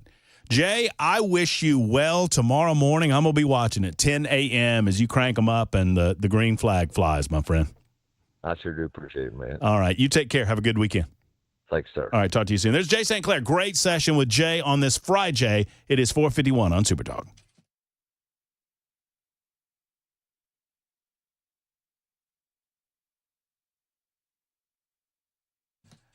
My buddy St. Clair loves driving a race car, but I don't know that I could get him up in a small aircraft. But I'll tell you what, if you've got the bug, you're never too old or too young to learn to fly. Take advantage of this introductory flight experience that I'm about to tell you about. If you're looking to find that perfect Christmas gift for the adventurer in your life, how about an introductory flight experience from Tennessee Flight Training? I've gone up in one of these aircraft, and I absolutely adored it, sailing over the skyline of beautiful Nashville, Tennessee. Whether you're a special someone dreams of becoming a professional pilot, or they're looking to fulfill a bucket list, Tennessee Flight Training will fulfill their aviation dreams. Meet and fly with a certified instructor from any of their 3 Middle Tennessee locations. 1, Nashville at B&A, Murray County at their regional Murray County Airport, and Shelbyville Municipal. Step inside the aircraft. Learn to fly on your very first day. I went up and I actually controlled the aircraft on my very first flight, and it is absolutely as exhilarating as you can imagine. The aviation industry is facing a pilot shortage, and if you're thinking about a career in flying, it's the time. Make this Christmas the most memorable yet. Help yourself or loved one jumpstart a new career in a high-demand, high-paying profession. Call today at 800-669-0250, 800-669-0250, or go to tnflighttraining.com. That's tnflighttraining.com. Save $50 when you purchase an introductory flight experience before December 24th. Tennessee Flight Training. The skies are calling.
Hey, what's up, guys? It's Matt Murphy in the middle of downtown Franklin, Tennessee. We've talked so much about Savory Spice. I thought, why not show you the place? So let's go on in and see what's popping at Savory Spice. As I've always said, you will smell the spices even before you walk in. I can smell them right here in the doorway. Come on in and let's introduce you to the one and only Holly, who is the owner and proprietor of Savory Spice. Say hey, Holly. Hello, everyone. Now, enough about Holly. Let's talk about spicy and easy products like the incredible taco soup, which, as I said, you put this in a crock pot, you put all the ingredients that it tells you to buy right there, you put the spices in, and it's so easy. So if you don't know what you're doing around the kitchen, it's a perfect way to find your way around the kitchen, as is the Mediterranean dill risotto. Now, for the holidays, pumpkin pie spice. What doesn't it have, Holly? Pumpkin. Doesn't have any pumpkin in it. That's a fun fact for all of you kids out there. Now, if you stop by Savory Spice, either in the Franklin location or at L&L Market, you can get yourself a sample of the dill dip, which is my absolute favorite. Just tell them Matt Murphy sent you to Savory Spice with purchase now. So come by Franklin or L&L Market in Nashville and come see Holly and the entire crew at Savory Spice.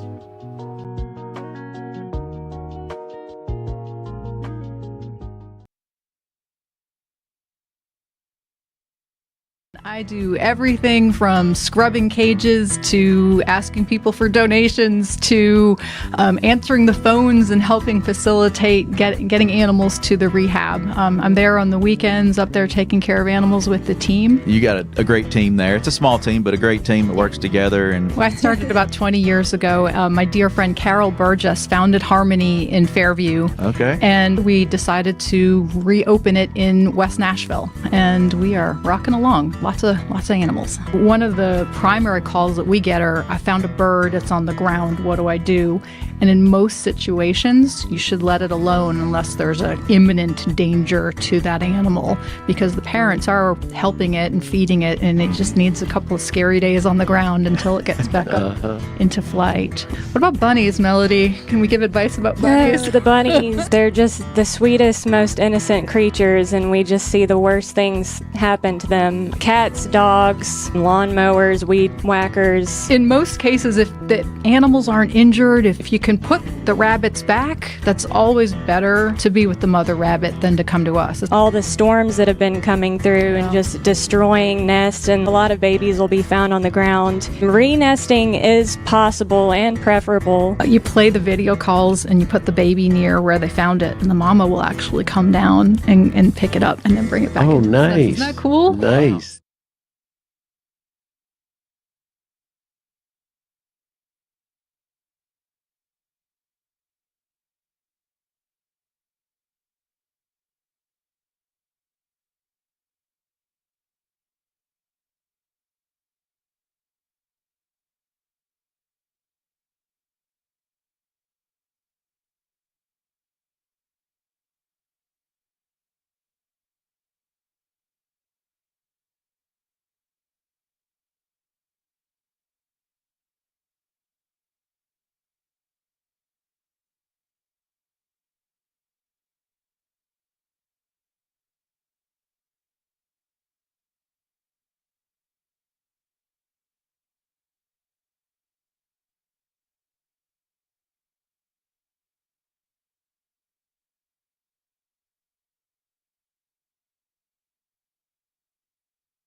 Five o'clock on the dot. I'm Ken Weaver with your top stories. Got the full forecast and traffic in 5 minutes. Right now, Metro Police looking for a suspect after shots were fired near a middle school and a high school this afternoon. Channel 4 says police say this suspect pulled a gun on a student outside of the Firestone Auto Shop near East Magnet Middle and High Schools on Gallatin Avenue. Shots fired as that suspect was running away. They say he might be missing a shoe. President-elect Trump weighing in on mystery drones, posting to Truth Social. He thinks the government knows what's going on and should let the public know. Otherwise, shoot them down. Perry Russom says it comes as more drone sightings are coming in New York, New Jersey, now Maryland. Former Maryland Governor Larry Hogan saying he witnessed dozens of large drones above his house for 45 minutes New Jersey Governor Phil Murphy sending a letter to President Biden saying more resources are needed to fully understand what is behind this activity. Drones also seen over parts of New York City. White House National Security spokesman John Kirby says there is no evidence the reported drones pose any threat or are tied to a foreign country. New Jersey Governor Phil Murphy sending a letter to President Biden saying more resources are needed to fully understand what's behind this activity. President-elect Trump wants a change in time, saying we should stop springing forward each March and falling back each November. Trump saying on social media the GOP will, quote, use its best efforts to eliminate daylight saving time. A popular antidepressant is being pulled from shelves due to a potential cancer risk. We get more from Dave Packer. More than 233,000 bottles of Duloxetine, an antidepressant also sold as Cymbalta, are being recalled due to contamination with a cancer-linked chemical. The FDA classified this as a Class 2 recall, meaning exposure could cause medically reversible health issues. New Jersey-based Ring Pharmaceuticals issued the voluntary recall after detecting nitrosamine impurities exceeding safety limits. Officials advise patients to stop using affected medications and consult their healthcare providers for alternatives. Texas is challenging interstate telemedicine by suing a New York doctor for prescribing abortion medication to women in Dallas. One of the first challenges to so-called shield laws passed in Democrat-run states that would protect doctors after Roe v. Wade was overturned. This Texas lawsuit seeks to fine that doctor $250,000. Now, here in Tennessee, Brentwood Republican State Rep Gino Bolsos filed a bill that would penalize individuals or companies up to $5 million for delivering or mailing abortion medicine to someone in Tennessee. That's the latest news. Traffic and weather are next. I'm Ken Weaver, WTN News.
Looking at a crash blocking the right shoulder here, 40 westbound at 28th Avenue. That's exit 207. Then in Murray County, still on the scene of that crash, 65 northbound after Saturn Parkway. Traffic every 10 minutes every morning on Super Talk 99.7 WTN.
All right, kids, here we are. Here we go. It is hour number 3 of The Drive. Super Talk 99.7 WTN. My name is Matt Murphy. I'm in on these Mondays and Fridays. I'll be here Monday from 3 until 7. Brian will be back on Tuesday. Brian will be back on Wednesday. I think Brian's back kind of for the rest of the week next week.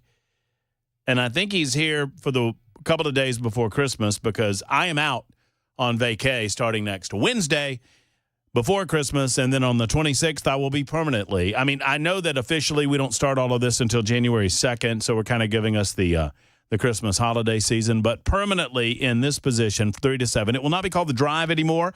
That is Brian's baby, and I'm going to let him drive that thing to our final parking spot on December 24th. I don't know what we're calling the show. Actually, I'm taking suggestions at 615-737-9986. Somebody suggested we should call it The Cliff because we seem to go off it a lot. Of the cliff. Not a bad idea. That's really not a bad idea. There are some nasty suggestions that I cannot repeat on the radio. Guys, there's only really 2 words I can't say on the radio, and you can't put one of them in the title of the show. Ken Weaver's back in the newsroom. He's got headlines. He's got traffic. How's 24 doing, Ken? 24 is golden today. Wow. I mean, it is. Oh, shut up, Did you just Weaver. drink it? What am I doing? Did you just jinx it? What in the world am I doing? What have you done? It is one of the delights of my afternoon, listening to Ken deliver some accident reports, and then he gets to 24. No, now it's going to be bad. Well, now, looks like I'm heading down 65 over to 96. There's going to be a couch on 24 right in the middle of the road. Well, there already is. Well, probably so. Someone's sitting out there already drinking a beer. I wouldn't doubt it. As traffic goes so slow, you could. Anyway, there's Ken Weaver back in the News Closet B. There is Jeff Malinoff in the absence of Chris Weber, running the show, controlling the experience. And look who is on the Murphy Show hotline. It is Congressman Tim Burchett. Now, I know no one better positioned or able or willing to try to explain to us what in the hell is going on with all of these unexplained drones flying over major metropolitan areas across the United States of America. Now we got multiple states. We got New Jersey and New York and Connecticut and Pennsylvania and all of these different states. And the federal government acts like either they don't care what's going on or they don't know what's going on, leading to wild speculation. I've always told you, write this down. This is a Murphy maxim. A lack of information leads to speculation, and there is wild speculation about what these things are and where they're coming from. To answer some of these questions, we welcome back to the show Congressman Tim Burchett. Hello, Tim. How are you? Hey, I am great, sir. Thank you for having me on. Well, you know it's always a privilege and a pleasure to have you on, sir. And I know you've been more interested in UFOs as defined by the actual words, unidentified flying objects, than anybody that I've talked to in Middle Tennessee and really across the United States of America. So you are well positioned to try to help us out on this because that's by definition what we're dealing with here, right? Unidentified flying objects. That is correct. And I want to tell, if I can just go right in, thanks for the intro and thank you for having me on. It's of course. A pleasure. Of course. The truth is that the federal government is clueless. And there's a lot of things going on. There's a lot of different dynamics. There's some good old boys out there with drones, and I don't believe you've got any Iranians and any Iranian mothership, but I do think that we're being tested. Now, are we being tested by a group of Chinese drones, or are they hired out, and are they watching maybe they're just watching what these things are doing, and they're testing us, just like the balloon. The Chinese balloon, you have to follow me a little bit here. That thing they did some spying, but the main thing they wanted to do is see our reaction. And our reaction was that we were scared and we failed. That was the reaction of the federal government under Joe Biden. That thing was allowed to transverse the continental United States. They could have knocked it down in the Aleutian Islands in the Pacific, but it was allowed to go the entire length of the continental United States of America, turn back around, come back several times, turn back, and we did not knock it down. And then we knocked it down off the coast of coast of Myrtle Beach. Yeah, South Carolina, right? South Carolina. So again, this is another test, and we are failing that test miserably. Now, are they testing the will of the country, the reaction, and what's going on? And all my friends out there saying, Burchett, man, these things are coming from another galaxy. And I say, dude, nothing's going to fly light years and worry about blinking lights. That Right. is generally associated with stuff that flies, in this country, prop driven or jet aircraft. So I'm firmly convinced that it is probably somebody from overseas that's either paying our people. But you got to realize the Chinese own the componentry to all the drones. There's a component of every drone that has a Chinese chip in it or something else. And we've been told, and you and I have talked about this before, and it was in secret, and now it's been told, it's been reported. But we're afraid the Chinese could have the capability of literally turning off some of our airplanes midair if they were ever if we were ever to get into a conflict. And that's why it's so important that we start making this stuff in this country. But you're seeing it. You saw it in England over, or in the UK, I believe, over one of their military installations. You've seen it. If it hasn't been reported, I think it has been, but I was told in a non-secured briefing that they've seen them over our own installations. And there's so many different. There's these globes, they think, and there's these others. People say, Burchett, they're big as an automobile. Well, you have trained pilots that are just trained in this stuff, and they'll tell you it is very difficult to guess the size of something unless you are on top of it, literally, and the speed, because the wind current takes it. We see that a lot with the UFO videos, that they think it's traveling at some incredible rate of speed, but the plane that's filming is flying one way, the wind is taking it another, and the heat signature matches the water that's under it, so it looks like it's going under the water. There's a whole lot of things that could be going on. So they were briefed last week. I didn't go to the secure briefing, and the reason I didn't is because it's a trap. The administration uses these to tell you things that you either already know, or they want to catch you in leaking it, which is illegal, which can get you censored or kicked out of Congress. So I generally don't go to those things because it'll get leaked out to me anyway in 15 minutes. So if you follow. Well, and then you can have plausible deniability and actually tell the public what the hell's going on. I appreciate that. Yeah. So is it my understanding? Go ahead. I'm sorry. No, I was going to say one other thing. New Jersey. Why would it be New Jersey? Well, New Jersey, if you remember during COVID, was and I talked to a person in New Jersey, today's Friday, Thursday, maybe Wednesday night, that was flying out of there. And they told me that, and they're from Jersey, but Jersey was the most compliant state during COVID. So never forget that. There's always something else behind it. But go ahead. I'm sorry. No. I was going to ask you, you mentioned not going to the secure briefing. Was this the one from the White House? Didn't Mike Johnson have some sort of classified briefing today, the Speaker of the House? Well, maybe he might have had one today, but we weren't in session, so I wasn't there. But the White House, or whoever, the administration, as they say, had one earlier this week. I didn't go to that. That's the one where somebody came out and said it was. Well, I'm sorry to interrupt you again, Tim, but the two central lines of thought here, either the United States government knows what's going on and they're lying to us, that's one, or they don't know what's going on and they're telling us the truth. Which is worse? I would say not knowing. I agree. Because they're always trying to.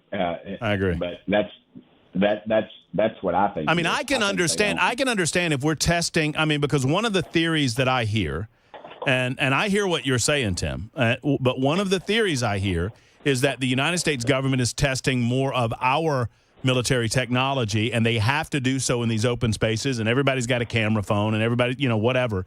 So they know that we're going to see it, and it's just deny what they're doing. That makes more sense if they don't want the bad guys to know what kind of technology we have than the idea of they're just throwing their hands up and saying we don't know and we seemingly don't care. Well, the Chinese have compromised us so much. They know what we're doing because we have to get the componentry from them.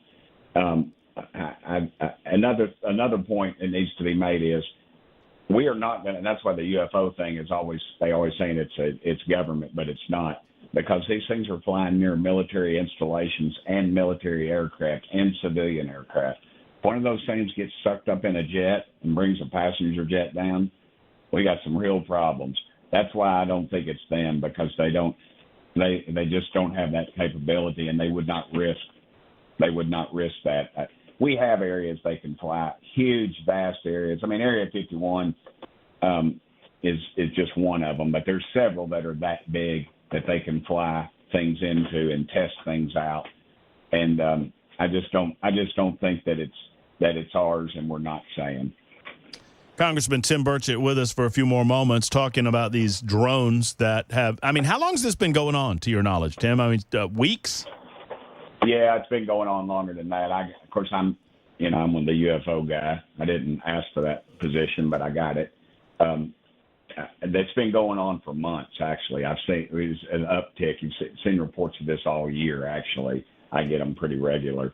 But the mass numbers that they're reporting, but a lot of those videos I've seen are just planes that they're seeing taking off or coming at them from a half a mile away. The one-offs don't bother me nearly as much as the ones that you see that have been videoed, where there are obviously multiple ones in the sky at once. Yeah, there was a movie a while back, and everybody just kind of poo-pooed it, but it was they came after a president, and they had all these drones, and the president was that guy who has a great voice, the black guy, tall, skinny guy. I can't even remember. Anyway. And they unleashed this whole fleet of drones. There must have been 200 or 300 of them. And I just thought, at the time, everybody thought that was the craziest thing. But look, Matt, they got I'm surprised when you hear this, but they've got a drone about the size of a June bug. You know what a June bug is? Yeah. A little bit like big as your thumb, something like that? Right. It can fly into like a stadium, and it has facial identification criteria where it can facially identify people, and it has a small explosive in it. It could literally fly into a stadium, identify somebody, fly at them, land on their head, blow up, take that person out. We've got those capabilities. I just don't see us testing something out here and seeing how it's going to work. Have you heard about the possibility? There was a crash, right? There was a claim that one of these things had crashed, but then they couldn't find any of the wreckage. Have you heard this? Do you know anything about it? Yeah, I've heard that. I've been hearing that for a long time, though. That's kind of the play, right? And then somebody said they flew theirs up and their battery went dead. And I mean, you get something from Radio Shack versus something that's somebody spent, military grade type stuff, right? Yeah, 20, 30, 40 grand on. It's a different story. So I just think that we don't know what it is. We're clueless. We're being tested. We're in between administrations, and they know it, and they know how vulnerable we are because nobody's at the switch. President-elect Donald Trump, Tim, says shoot him down. Do you agree? 100%. I said that weeks ago. As a matter of fact, I even tweeted that on my X account at Tim Burchett. I said, somebody asked me what I thought Donald Trump would do, and I said he'll shoot him down.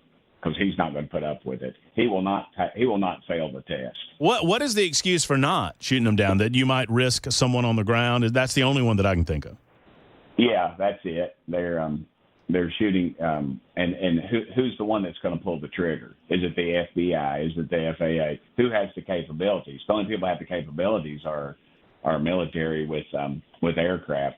And then if you fire, you got to be over an area that the bullets or the missiles or whatever are going to. Even if they hit it, the shrapnel's going to go. So it's over a civilian area. You can't do anything with it. Well, I think there's a lot of copycat too. I think you got some millionaires having some fun, and they put those Oriental balloons with the candles inside of them up, and they glow, and people get those all the time and claim they're UFOs and stuff, and they tie strings onto them and attach 15 of them, and then they see this long line of UFOs in formation, and that's all that is. And they're laughing about it. Somebody's having a beer at our expense. Well, Congressman, I said to someone earlier today, I mean, come on, guys, what's the worst that this could be? It's either War of the Worlds and it's aliens, or it's prep for World War III. I mean, what's the worst it could be? That's it. You got it. You got it. I mean, thank you for putting me into a positive mood right before the Christmas holiday.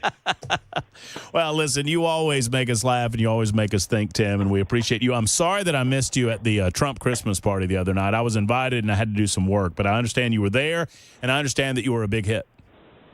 Well, I don't know about that. I shook everybody's hand in that place. I must have took a million. Wasn't that at the that was at the Ray Stevens, the cabaret, right? And I got to meet Ray Stevens, and I told him how that I listened to this old station, and they play The Streak, his big song, and I told him how I sang it. My daughter just says, "Dad, you must be a million years old," and he laughed and thought that was the greatest thing in the world. And I got a selfie with him, and I look like a big goober, and he looks like Ray Stevens. So anyway, I was overcome with his stardom, but it was and the people in Middle Tennessee, I didn't know they knew who the heck I was, and they were just being nice to me, and people were coming up, and I got to meet a whole lot of really great people. Everybody loves Burchett, and myself included. Tim, thank you. Have a great weekend. You know, we always appreciate you being on the show, my friend. Hey, and if I don't see or hear from you before then, I hope you have a very politically incorrect Merry Christmas. Have a great Christmas there, Mr. Burchett. There's Tim Burchett, Congressman Tim Burchett, always available for us in Middle Tennessee. I can't say that about all of our Congress people. As a matter of fact, I could name some names. You want me to? Maybe in a minute. It's 24 after the hour.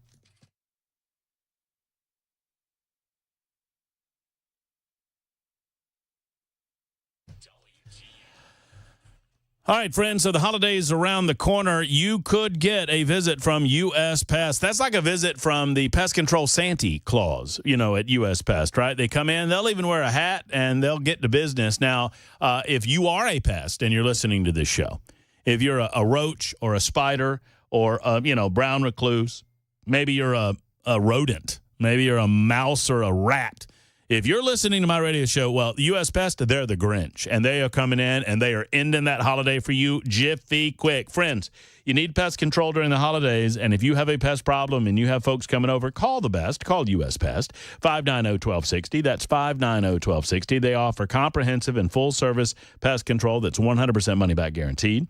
Termite protection, once again, 100% money-back guaranteed, plus crawl-space service. U.S. Pest, owned and operated by J.K. and Erica Brister. It's right there in the name. They believe in this country. They believe in pest control, and they believe, and I believe, they're the best. U.S. Pest. Go to uspest.com or, once again, 590-1260.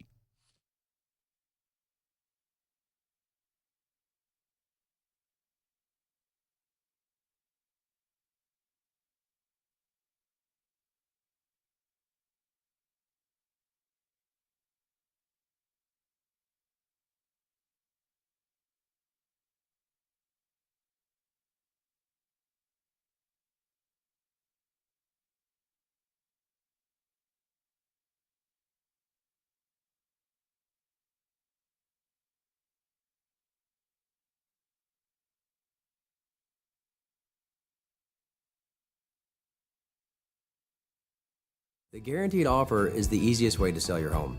It's really simple. We bring you an all-cash offer. You close in as little as 21 days. No home inspections, no lock boxes, no open houses. Go to markspain.com to get a guaranteed offer and start packing.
The suspect Metro Police are looking for may be minus one shoe. We'll tell you about it at 5:30 on Super Talk 99.7 WTN.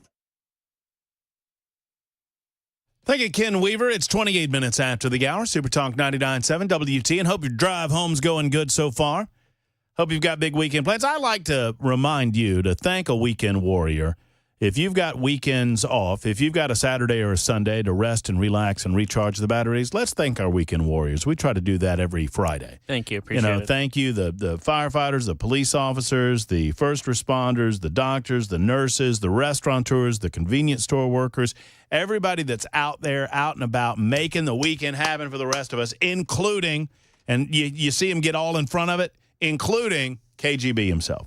Yeah, I thought that's where you're implying. Then you went to firefighters, Right. and I'm like, I'm a jerk now. Those that are they're saving lives. Yes, you're a jerk now. That's correct. That's fair. Well, I mean, I am a Russian asset, so what do you want from me? You probably know what's up with the drones. I do. That crash was not supposed to happen that day. It was a little early. Mm-hmm. The report that I saw was they can't find anything now. That was me. Let me just. This was a report. It was. Listen to this. Hold on. Give me some audio there. Give me some audio. Related to an incident involving a drone. It is happening in Hillsborough, New Jersey. Fox 5's Stephanie Bertini is live from that scene. Stephanie, obviously, so much frustration about what is even happening in the skies above us. So this might be a big answer. Yeah, Bianca, I talked to several people who tell us they heard a drone crash somewhere behind where I'm standing. We're working to get that information confirmed with officials. Our chopper has been flying over the area this morning. Here's some video.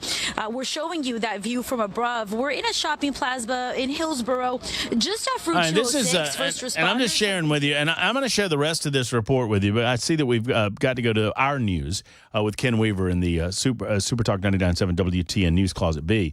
But this is a report out of the Hillsborough area in New Jersey. And eventually, Hillsborough police, this was today. Today, this morning. And they're reporting on this, and they're saying people say near a Lowe's parking lot, a drone hit a power line, fell to the ground. And the FBI got involved, and there was a search operation, and then officials say that they didn't find any evidence. The Hillsborough police cleared the scene, saying there's no known threat to the public. I'll give you some of that in just a moment. And here's what I want after the news, because we've got a number of things to talk about, including Donald Trump taking over Canada and Mexico as the 51st and 52nd states. We got Friday the 13th to talk about, but I'm curious your best conspiracy theory on these drones. 615-737-9986. Light them up on the phone lines. Your best conspiracy theory or what you think's going on, because here's the deal. We're not getting any information from any government official telling us the truth about what's happening. This feels like that. Remember when that balloon was just floating across the United States of America, this huge balloon as big as a bus? And everybody's like, well, we don't know. What are we going to do about it? And nobody would give us any official information, and everybody could see it. And we're like, what's going on? Oh, we don't know. Who knows? What? Hey, we can't shoot it down. What if it hits somebody in the head? This is like that on steroids. What's going on? 615-737-9986. Super Talk 99.7 WTN.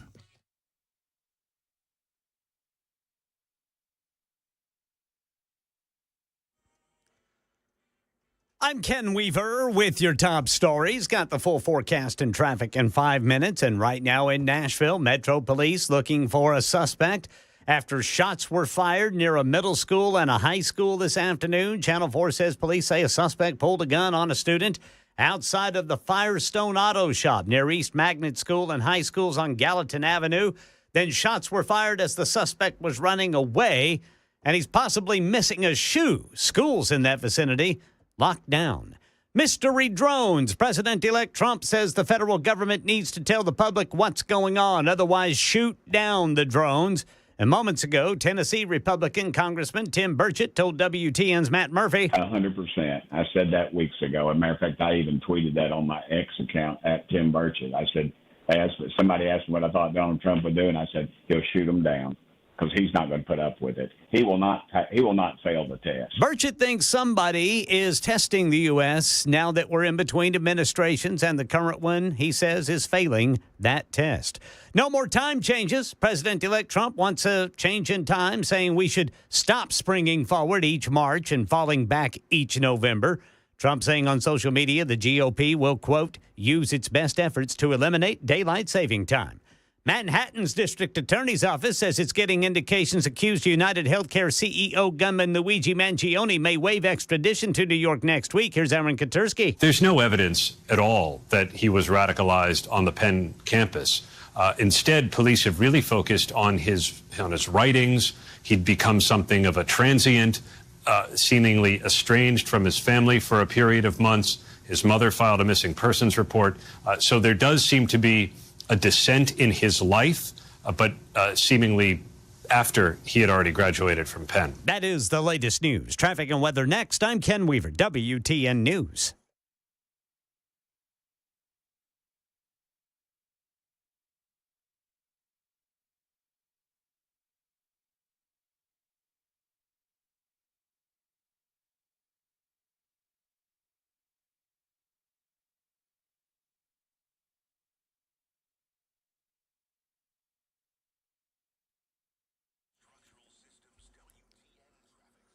Just got a brand new crash popping up 65 southbound at Old Hickory Boulevard in Brentwood. Over in Lebanon, we've got 40 eastbound at Highway 109. Police reporting a crash there.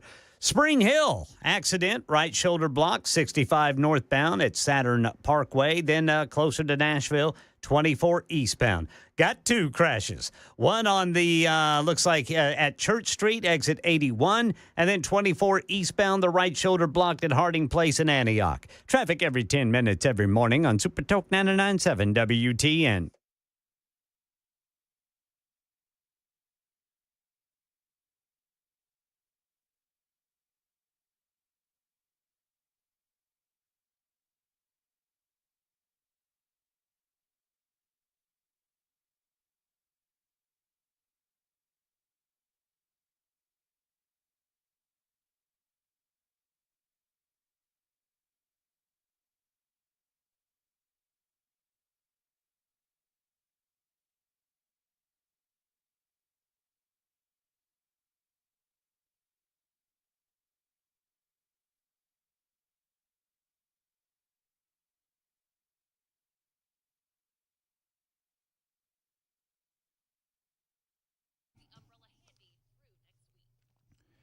Around 50% of the men that get out of prison eventually return within 3 years, unless they have discipleship in their lives, unless they're given a hope for a better future and a better, more productive life. That's where Men of Valor comes in. 90% of the men that go to prison will get out.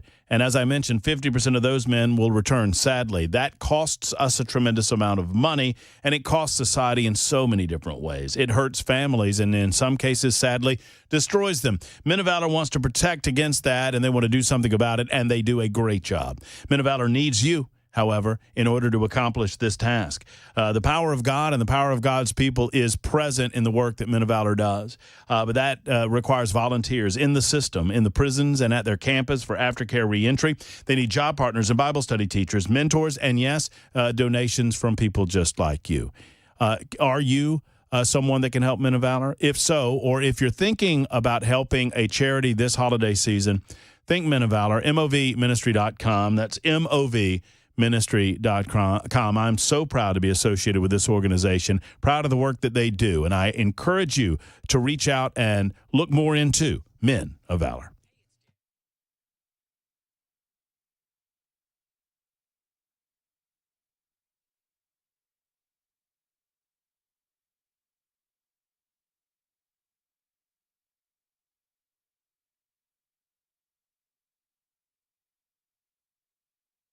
The guaranteed offer is the easiest way to sell your home. It's really simple. We bring you an all-cash offer. You close in as little as 21 days. No home inspections, no lockboxes, no open houses. Go to markspain.com to get a guaranteed offer and start packing. I do everything from scrubbing cages to asking people for donations to answering the phones and helping facilitate getting animals to the rehab. I'm there on the weekends, up there taking care of animals with the team. You got a great team there. It's a small team, but a great team that works together. And Well, I started about 20 years ago. My dear friend Carol Burgess founded Harmony in Fairview. Okay. And we decided to reopen it in West Nashville. And we are rocking along. Lots of animals. One of the primary calls that we get are, I found a bird, it's on the ground, what do I do? And in most situations, you should let it alone unless there's an imminent danger to that animal, because the parents are helping it and feeding it, and it just needs a couple of scary days on the ground until it gets back up into flight. What about bunnies, Melody? Can we give advice about bunnies? Yes, the bunnies, they're just the sweetest, most innocent creatures, and we just see the worst things happen to them. Cats, dogs, lawnmowers, weed whackers. In most cases, if the animals aren't injured, if you can put the rabbits back, that's always better to be with the mother rabbit than to come to us. All the storms that have been coming through and just destroying nests, and a lot of babies will be found on the ground. Re-nesting is possible and preferable. You play the video calls and you put the baby near where they found it, and the mama will actually come down and pick it up and then bring it back. Oh, nice. Isn't that cool? Nice.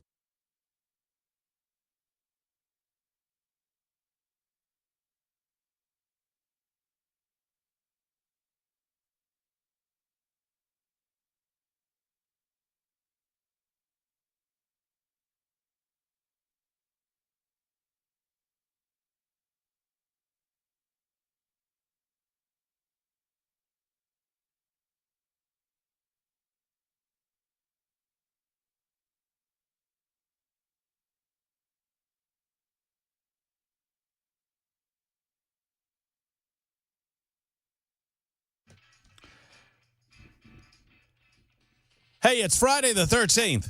What's going on, everybody? Matt Murphy, Ken Weaver back in News Closet B, Malinoff, a.k.a. KGB, who has all the deets on these drones. With you till about 7 o'clock tonight. We're going to call it a weekend at that point. At least 2 out of the 3 of us will call it a weekend. I asked and I have received your best conspiracy theories, or just your best theories on what the hell's going on with these drones. We'll get into Friday the 13th and superstitions coming up in the next hour. Also, just a side note, I don't have anything to say about this except that I'm here for the show when it comes to Donald Trump freaking Canada and Mexico out. Have you... They're not. I heard you allude to something earlier, but I was busy. Well, he said earlier, I've got the clip somewhere here. He said earlier that, if Canada and Mexico are going to keep sucking off the system like they are, we might as well just make them the 51st and 52nd states. I mean, at least get something for our money.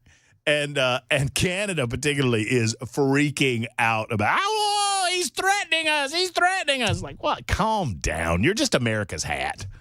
Do we take their army very seriously? I don't think we do. Do they have an army? I suppose. I think you're like required if you're a country to. You know why? You know why Canada's one of the safest nations on God's green earth? Yeah, because they're right by us. That's exactly right, Ken Weaver.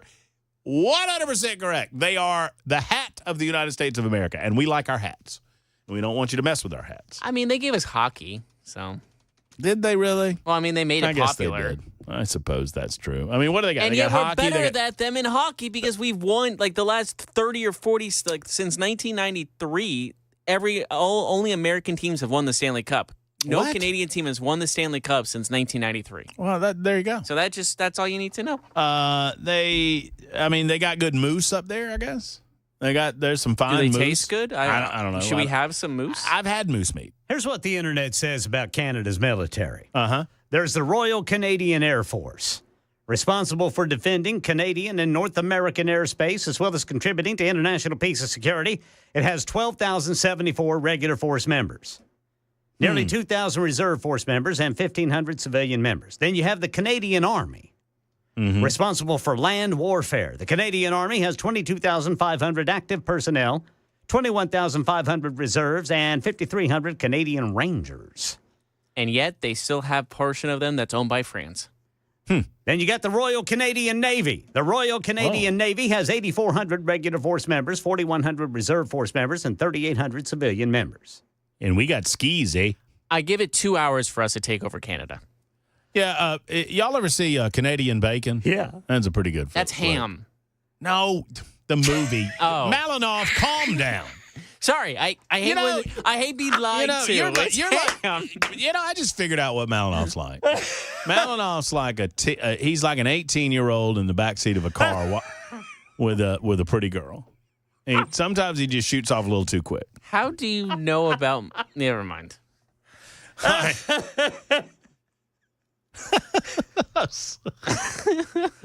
mean, I'm just. Sorry, Canadian bacon is where I draw the line. That is ham, sir. Yes, Canadian. You are correct. The Canadian bacon is what we call in America ham. That's one of my triggers. And what is it? It's a pig that snorts funny. What don't they call it over in England? Don't they call what is it? Biscuits is crackers or biscuits, right? Wait a minute. Because they don't have biscuits. Oh, what?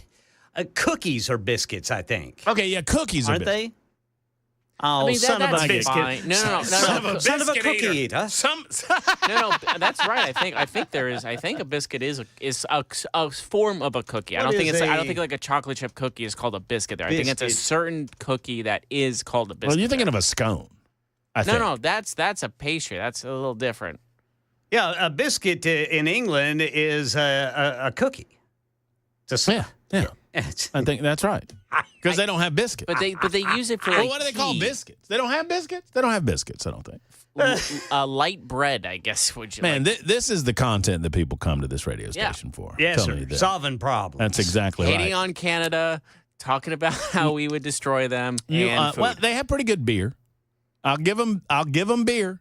And I'll give them syrup. Yeah, I remember when Molson was a big deal. Man, remember Molson? Oh, yeah. We had some Canadian beer that was called Arctic Bay when I was in college. Bay. It was called Arctic Bay, and they had to change. No. I'm screwing this up. They called it Glacier Bay. And I think I'm right. I think I have this right now. It was called Glacier Bay, and then somebody in Glacier Bay sued them, and they had to change the name to Arctic Bay. But it was cheap, man. It was like, I don't know, cheap. Yeah. Like as cheap as Natty Light, and we drank copious amounts of it while in college. There was a bar in Tulsa. You could pay $5 and drink all the Nat Light you wanted. Didn't they do like $5? Didn't they do like a nickel beer night at a baseball game one time, and it just like went so bad they never did it again? Most of those types of nights have gone badly if you get crowds of people together. I just remember, Ken, back in the day in my 20s, in Augusta, Georgia, which we lovingly refer to as Disgusta, Georgia. There was a bar that had a thing called Bladderbuster. And they stopped doing this because of the deal. I mean, because of the lawsuits and whatnot, where if you went in and you paid like $10 or $15, it wasn't more than $15. Right. And you paid your money, and the session started at, let's say, 8 o'clock. Right. Where you come in and you're in a certain particular section of the bar, and you can have as much beer as you want to drink for $10 until somebody pees. And it went as long. Didn't something like that happen where someone died? Well, I don't know that somebody died. Well, someone did a hold your pee for a wee contest. Well, there was there were like accusations of people in diapers, and it was it, and then like people would subdivide, and the men would get mad at the women because invariably the women would have to pee first, and if there was a woman, it's like, oh man, we better pound these back while we can, and then there was a suggestion that people were peeing. I mean, this was happening nationwide. I just remember it in Augusta. Anyway, on that happy note, let's go back to the phones where people are sitting and waiting to give us their best drone conspiracy theories. What's going on with these drones, Mike? Hello, Mike. Welcome in. Oh, yeah, okay. How you doing? Hey, Mike. Yeah, can you hear me? Yes, sir. Okay. I was before your last guest, the congressman, whatever his name was, I was really seriously believing, some things that I heard about, this might possibly be some type of alien technology or visitors from another world. But then when he said something about the lights, like he said, I don't think that the aliens are concerned about our aviation rules about having lights on a vehicle in the sky. That's so right. I agree with him on that. I don't think that the aliens would worry about if they meeting the standards to fly in the sky. So I believe that these possibly are drones. Now I want to ask you this question right quick. Okay, you said earlier a few minutes ago that Donald Trump said that he wants these things shot out of the sky. But why? But I'm hearing different things. I'm hearing that if you shoot one of these drones out of the sky, you can be arrested. You know, you guys been telling the story all week, you know, on one of your other radio hosts about a guy, I think he was in Tennessee. He shot down a Walmart drone and they placed him under arrest. And I want to find out what. So if somebody in New Jersey shoots this thing out of the sky, will this person be arrested? Can you answer that question? Yes. The suggestion is not that random people should begin shooting anything out of the sky. So, no, if you're just a rando in New Jersey or New York or wherever and you see a drone, you are not to shoot it out of the sky lest you face the consequences, which could likely be arrest. What Donald Trump has said is that our military or our officials within given communities need to shoot these things down if they are unknown to other officials in those areas. Okay. Well, let me say this right quick before I hang up. Well, Donald Trump, he needs to make that real clear to the people in New York and New Jersey and other areas, because I didn't hear that part about where he said the military. So he needs to emphasize that the average everyday citizen is not to do this on their own accord, but they need to let the military handle it. And I thank you for taking my call. Well, thank you, Mike. Always succinct, and I always like taking Mike's calls because he is his own man and he thinks for himself. Here's the deal. I don't know. I mean, if you're flying your drone over I don't know what the rules are about that. I don't pretend to, and maybe I should, but if anyone does, let me know. Like, if you're flying a drone over my property and it's at a certain height where I can get a shotgun on it, if it's on my property, you're going to be hard-pressed to explain to me why I should be arrested for that.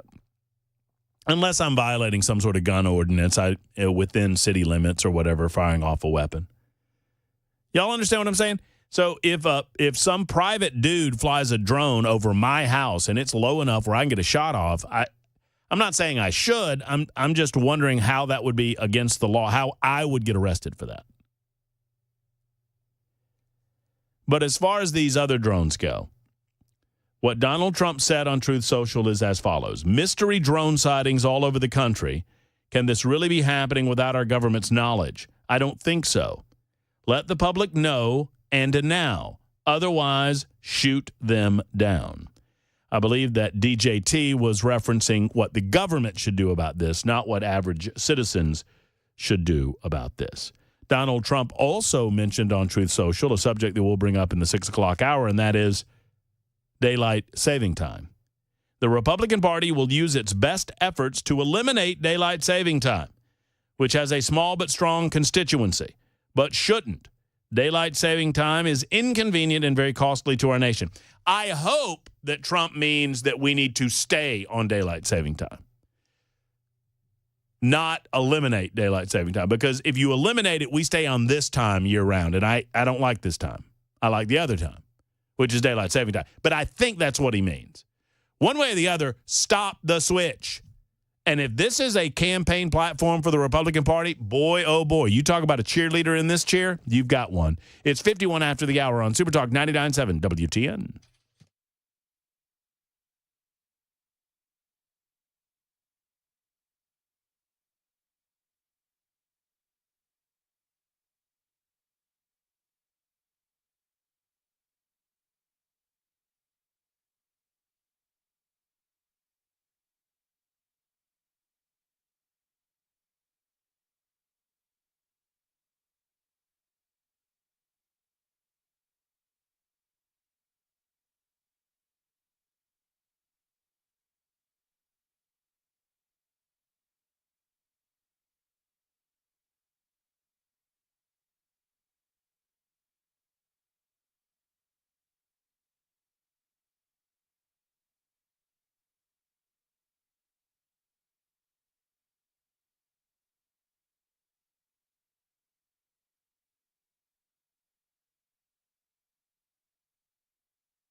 Hey, what's up, guys? It's Matt Murphy in the middle of downtown Franklin, Tennessee. We've talked so much about Savory Spice. I thought, why not show you the place? So let's go on in and see what's popping at Savory Spice. As I've always said, you will smell the spices even before you walk in. I can smell them right here in the doorway. Come on in and let's introduce you to the one and only Holly, who is the owner and proprietor of Savory Spice. Say hey, Holly. Hello, everyone. Now, enough about Holly. Let's talk about spice and easy products like the incredible taco soup, which, as I said, you put this in a crock pot, you put all the ingredients that it tells you to buy right there, you put the spices in, and it's so easy. So if you don't know what you're doing around the kitchen, it's a perfect way to find your way around the kitchen, as is the Mediterranean dill risotto. Now, for the holidays, pumpkin pie spice. What doesn't it have, Holly? Pumpkin. It doesn't have any pumpkin in it. That's a fun fact for all of you kids out there. Now, if you stop by Savory Spice, either in the Franklin location or at L&L Market, you can get yourself a sample of the dill dip, which is my absolute favorite. Just tell them Matt Murphy sent you to Savory Spice with purchase now. So come by Franklin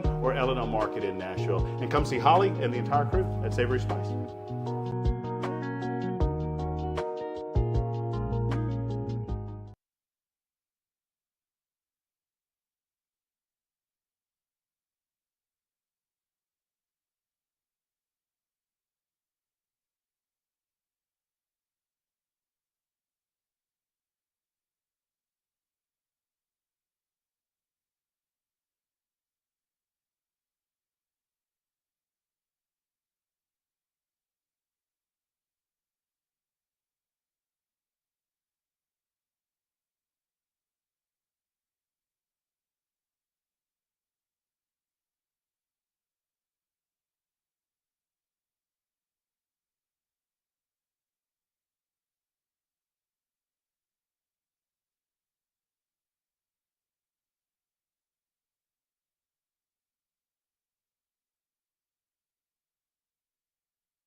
I'm Ken Weaver with your top stories. Got the full forecast and traffic in 5 minutes. Right now, Metro Police say they're looking for a suspect who pulled a gun on a student near East Magnet and East Magnet Middle and East Magnet High Schools this afternoon. They're looking for him. They think he lost a shoe as he ran away and fired shots into the air. Schools there on lockdown. Mystery drones. President-elect Trump says the federal government needs to tell the public what's going on, otherwise shoot them down. Moments ago, Tennessee Republican Congressman Tim Burchett telling WTN's Matt Murphy that's exactly what Trump would do. And Burchett says he's all for it. We're clueless. We're being tested. We're in between administrations, and they know it, and they know how vulnerable we are because nobody's at the switch. Federal government says there's no evidence the reported drones pose any threat or are tied to a foreign country. No more time changes. President-elect Trump wants to stop springing forward each March and falling back each November. Trump saying on social media the GOP will, quote, use its best efforts to eliminate daylight saving time. Manhattan's district attorney's office says it's getting indications that accused United Healthcare CEO gunman Luigi Mangione may waive extradition to New York next week. Here's Aaron Katursky. They've been working at the Manhattan District Attorney's Office to get an indictment before the scheduled extradition hearing December 30th. They think that would strengthen their case if the indictment was already in hand. They've been presenting evidence to the grand jury, we know. But now we heard from Manhattan DA Alvin Bragg today that he's getting some indications that Luigi Mangione may, in fact, waive extradition as soon as Tuesday of next week. So this could all be happening quite quickly. Here in Tennessee, a new Vanderbilt poll is out. A Tennessean says the poll claims a majority of voters support marijuana and gun reforms. 63% support legalizing recreational marijuana. That's 53% of Republicans, 78% of Democrats. 78% of respondents would either strongly or somewhat support a red flag law to restrict guns from people deemed a high risk to themselves or others. And abortion, this poll claims more than 80% of Tennesseans polled, regardless of political party, support increased exceptions to the state's near total ban. A Murfreesboro Boy Scout troop had about 100 Christmas trees stolen from their fundraiser this week. Someone disabled security cameras. The troop tells Channel 4 selling Christmas trees is the only fundraiser it does to help scouts with year-long activities and events. First, it thought we just had a miscount. Completely impossible with the chaos of unloading the trees off the truck. And then we started realizing, no, they're reducing faster than we're selling them. The troop said they have about 100 trees remaining for sale before closing for the season. That's the latest news. Traffic and weather next. I'm Ken Weaver, WTN News.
All right, got a crash right now in Antioch. It's blocking the right shoulder, 24 eastbound right after Harding Place. Then we've got Murray County, Spring Hill, 65 northbound right after Saturn Parkway. In Lebanon, I-40 eastbound at Highway 109. Brentwood, 65 southbound at Old Hickory Boulevard, right lane blocked.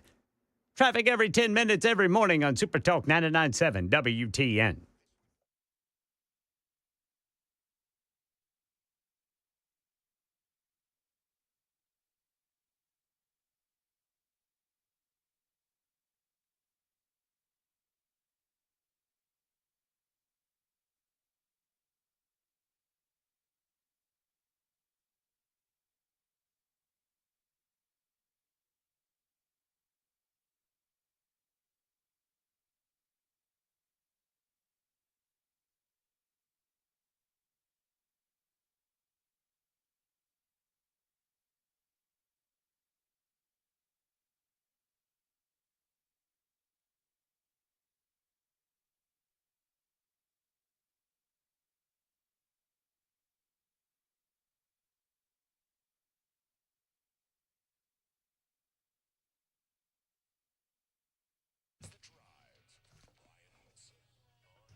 It is The Drive. No Brian Wilson today. I'll be in for Brian today and Monday, as I am these Mondays and Fridays. My name is Matt Murphy. Thank you for being with us on this Friday, December 13.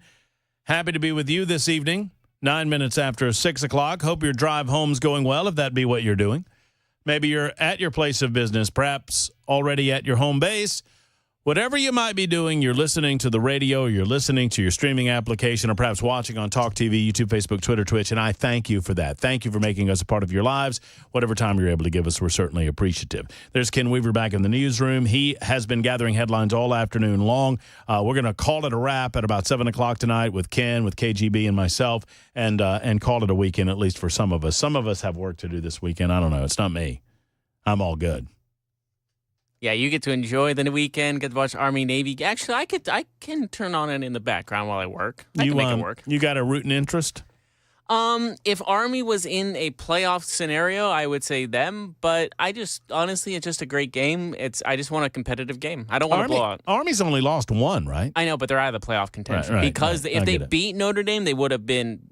There'd be no way they would not be in the playoff. Oh, no, there's certainly. If they're undefeated. Yeah, I think they would go ahead of Boise State. That would leave a little controversy, but undefeated over a one-loss team. Look, I don't care who Army is beating. I love the fact that they're beating a lot of schools because they come at this with football already at a disadvantage because of the height and weight restrictions that they have to deal with for being in the military service. You cannot be above 299 pounds. And that's for every position, including linemen. Right. It's incredible what they do. So, and it's a very special day. And a lot of you, we talked about this in the 3 o'clock hour. A lot of you have been to this game. I want to go. It's a bucket list item for me to go to the game. I think it's in Washington, D.C. this year. All right. So we're also asking about your drone conspiracy theories. I won't even call them conspiracy theories. Your drone theories. What the heck is going on in New Jersey, in New York, in Pennsylvania, in Connecticut, and other parts of the country? We're hearing about drones, large industrial-sized or military-grade drones over our airspace. And our government says they don't know what the hell's going on. Real quick, just listen to this exchange. This is Fox News. I think it's Martha McCallum and John Kirby. Now, John Kirby is supposedly the guy that knows. Joe Biden is MIA. What did the caller tell you to call him? President in name only? He's a Pino?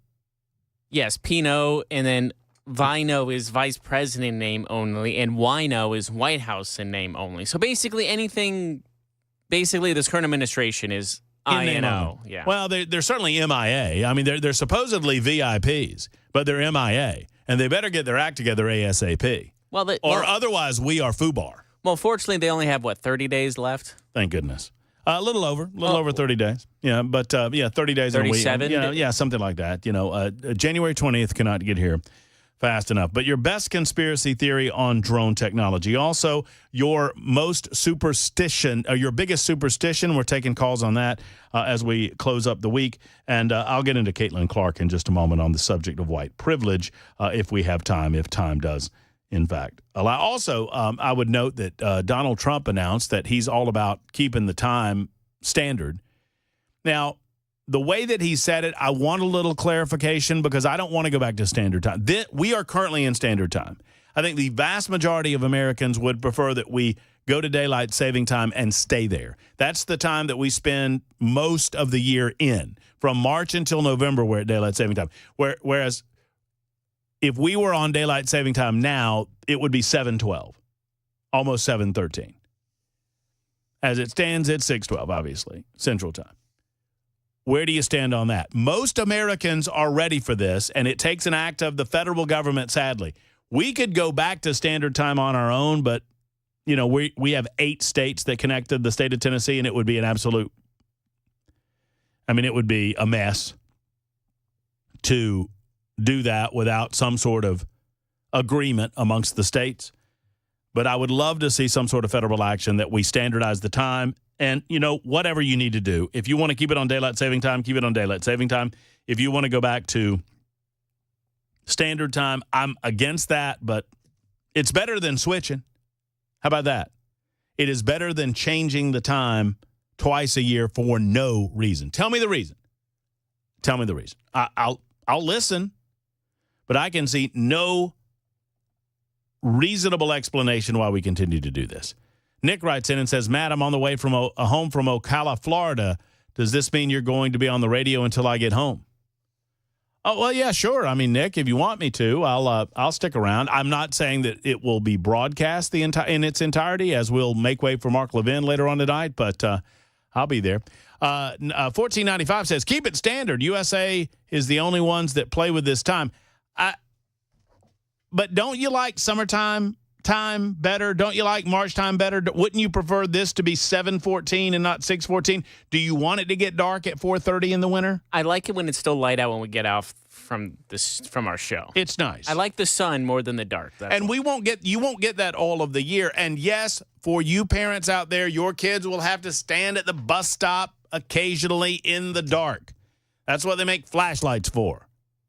You had them, I didn't. They're your problem. Okay, they had flashlights. Come on. No, what I'm saying is that's the only argument that I hear for not staying on daylight savings time. Well, sometimes in the wintertime, it's dark at the bus stop. Whatever.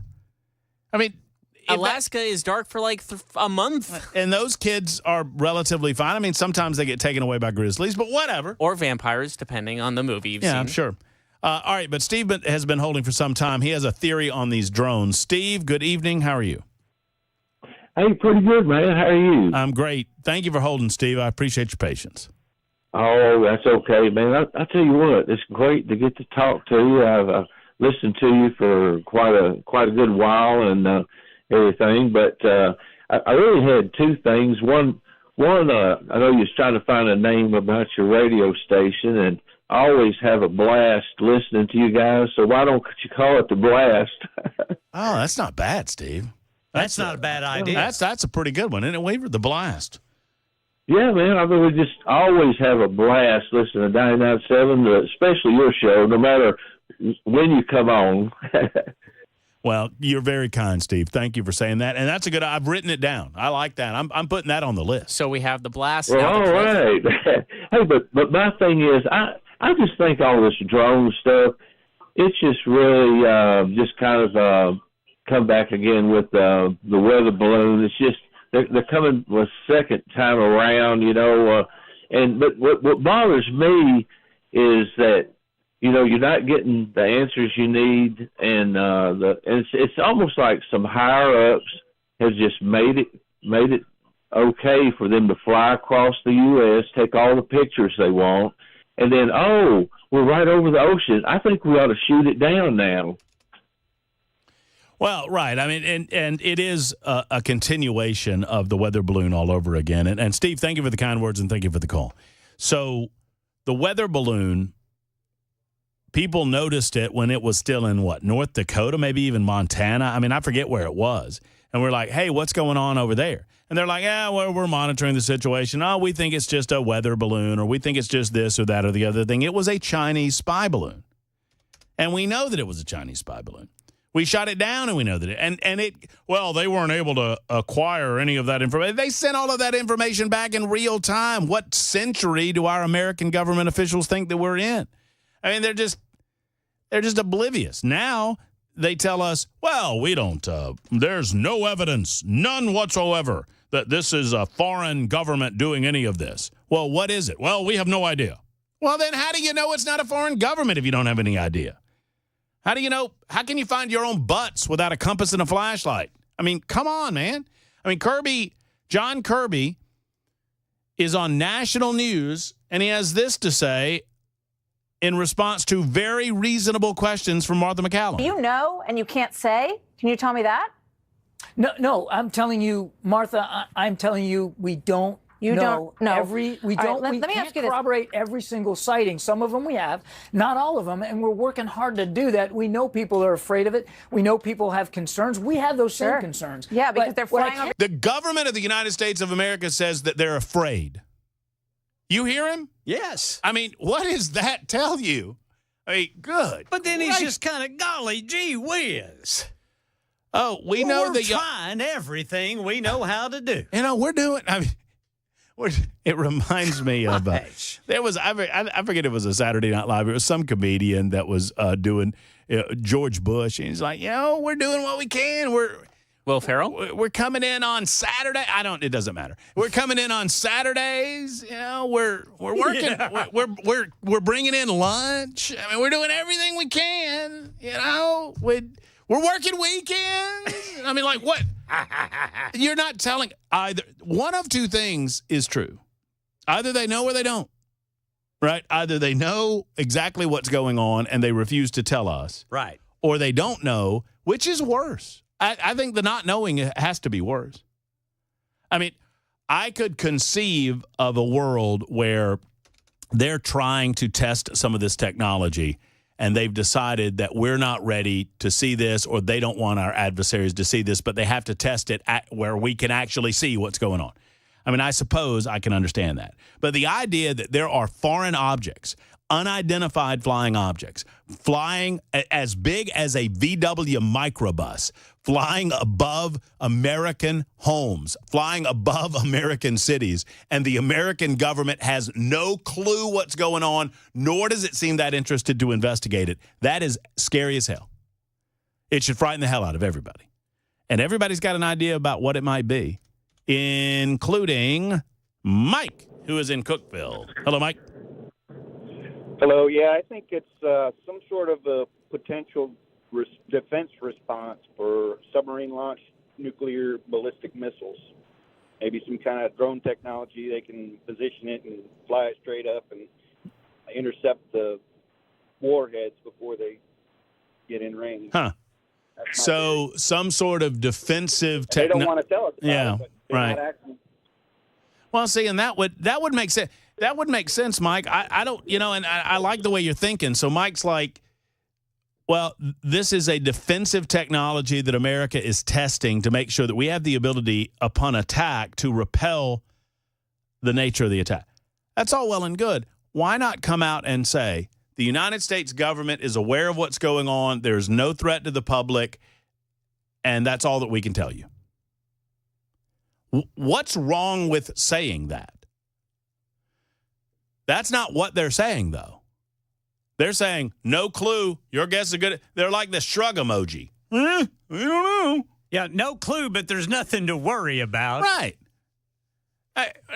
Right. Well, both of those things can't be true. We have no clue what's happening, but don't worry, it's all good. It could be that they're liars and they're real bad at it. I think you're hitting on it over in the newsroom. I like that. Right? But what's wrong with stepping out and saying, over the last several weeks, a number of American citizens have captured video of what seem to be unidentified flying objects. The United States of America and our military, we are aware of the nature of the objects in question, and that is all that we can tell you at this time. The rest is classified. Would you not feel a little better? I mean, obviously, we would still speculate. We would want answers. We would demand answers. But would you not feel better than this? I mean, the frightening aspect of this is that they're telling us the truth. We got no clue, y'all.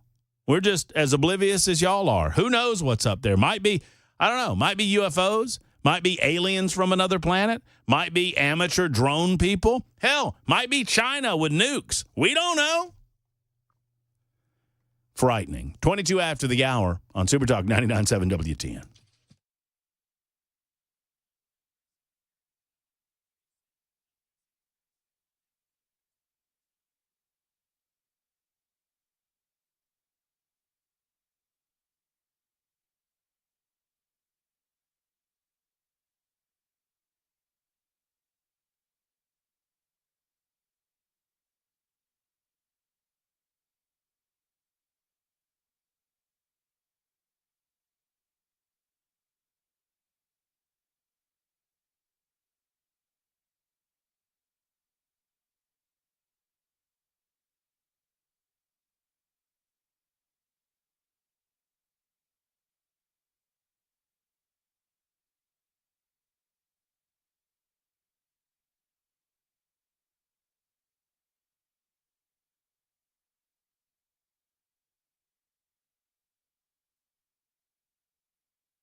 TikTok just lost its appeal in federal court. Next stop could be the U.S. Supreme Court. We'll tell you about it at 6:30 on Super Talk 99.7 WTN. Thank you much, Mr. Ken Weaver. 28 minutes after the hour, Super Talk 99.7 WTN. Pleased you've decided to join us. We're wrapping up the drive, making it a weekend, starting at about 7 o'clock. At least, I mean, it's a weekend for some of you already. We appreciate all of your thoughts on these drones. Friday the 13th, superstitions. I mean, I do the common sense stuff. Weaver, you do it. You have any superstitions? Not really. I mean, well, the standard stuff, like don't walk under. I mean, just not walking under a ladder. That's just common sense to me. Right? I just call it anxiety. Mm-hmm. Generalized anxiety. What about black cats? Black cat walk. You know, my grandmother. You know what? I do think about that. I mean, I think about it because my grandma was so afraid of it. Yeah, if a black cat does cross your path, I do think about that. My grandmother would stop the car. Really? Yes. Well, I guess she didn't want to run over. Well, she would stop the car and do her best to go the other way. I mean, she didn't. No. She turned right around. Would test all of that, and she would throw salt over her shoulder for something. I can't really remember what that was for. It was for something or another. I can't remember. Yeah. Step on a crack, break your mama's back, too. All that stuff. Yeah. I wish everyone well on this Friday the 13th. I think you'll make it to Saturday the 14th just fine. I really do. In the meantime, let's go to Art. Hello, Art. Hey, how are you doing? I'm great, Art. Hope you are. I've got an answer for you. All right. Daylight savings time started under Nixon. That was his idea. That and switching everybody over to centimeters. But daylight savings time in the summer was supposed to be so the golfers could spend more time out on the golf course. And the reason they changed it back in the wintertime is so that the children wouldn't have to go to school in the dark. Mm-hmm. Since they're all bussed in, it really doesn't matter. But and the drone thing, if it's 250 feet high, you can't shoot it down. But if it's under 250 feet over your property, you can shoot it down legally. Huh. Well, that's good. That's good to know.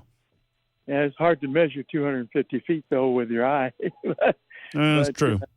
But that's the height that they consider to be legal or illegal. Well, I love the info, Art, and you're dead on. I had, as a matter of fact, during the break there, in anticipation of Ken Weaver's newscast, and thank you for the call, Art. I like the 250-foot limit, and obviously, no one's suggesting anybody should be shooting anything down, but I feel like if it's something's 20, 30 feet over my house, then I have the authority to do that. I'm not going to let people surveil me. As far as DST, Daylight Saving Time, I'll give you a rundown of it in just a moment. Donald Trump says we're eliminating this. We're stopping the time change. I hope we go to permanent daylight saving. I'll tell you why we didn't in 1974, coming up right after Ken Weaver's news. Next.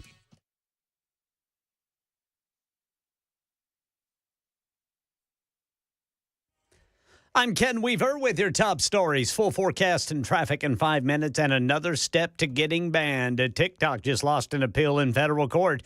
It's trying to delay the law from taking effect, banning it if its Chinese parent company does not sell its stake.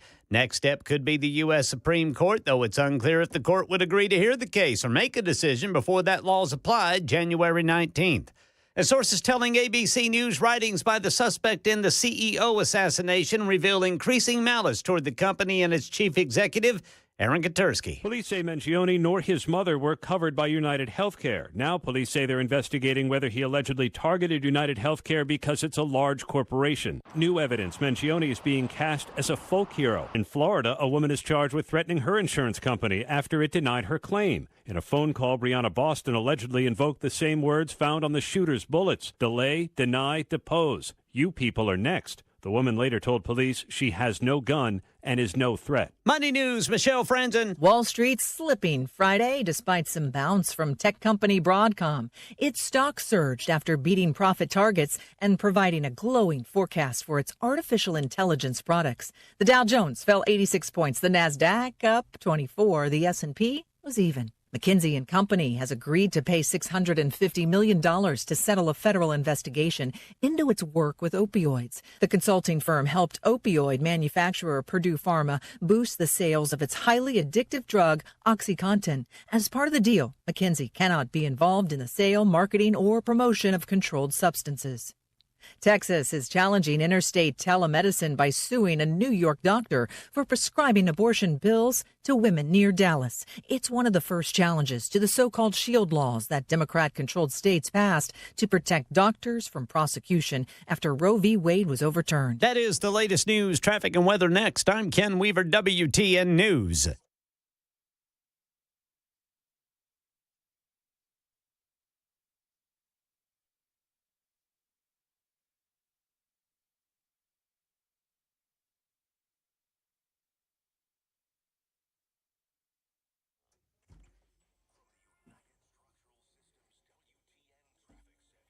All right, got a crash in Whites Creek. This is going to be 24 eastbound before Old Hickory Boulevard. And then in Lebanon, 40 eastbound at Highway 109. Rutherford County, 24 eastbound at Church Street, exit 81. Briley Parkway northbound at Opry Mills. 24 eastbound at Rossview Road in Montgomery County. Traffic every 10 minutes every morning on Super Talk 99.7 WTN.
38, almost 39 past. Super Talk 99.7, WTN, Matt Murphy, and you.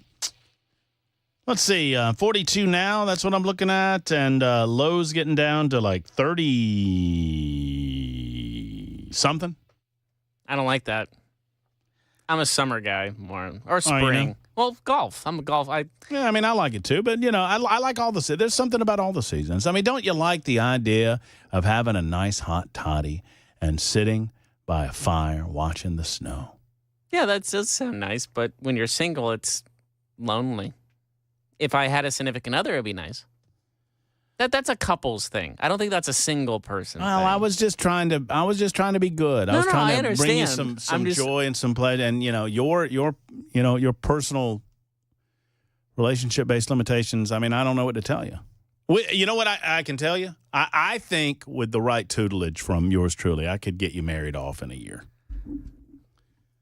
I don't know if I want. I don't know if I you want. You don't. I don't blame you. That's. I'm thinking about this. I'm like, it's true. Do I like you're gonna go to University of Georgia? Like, this is the girl you want. I'm like, I mean, no. I would not expose you to anyone at the university. I like the University of Georgia. Thanks. I might take you to I don't know, Mississippi State. Georgia State. I'll take Georgia State. Georgia Southern. Those are your type girls. I don't know. Georgia Southern ain't too bad. I mean, they're a decent team. Those are Hawk Tua good girls. Offense. Hawk Tua girls down there. For the love. Anyway, so 40 after the hour. Super Talk 99.7 WTN. I know it's getting late. Right, it's getting late. We got a lot of folks with drone ideas, and you are more important. I do want to get you the background because the previous caller on daylight saving time had a couple of things wrong. No disrespect to the previous caller. A couple of things in error about the history of daylight saving time.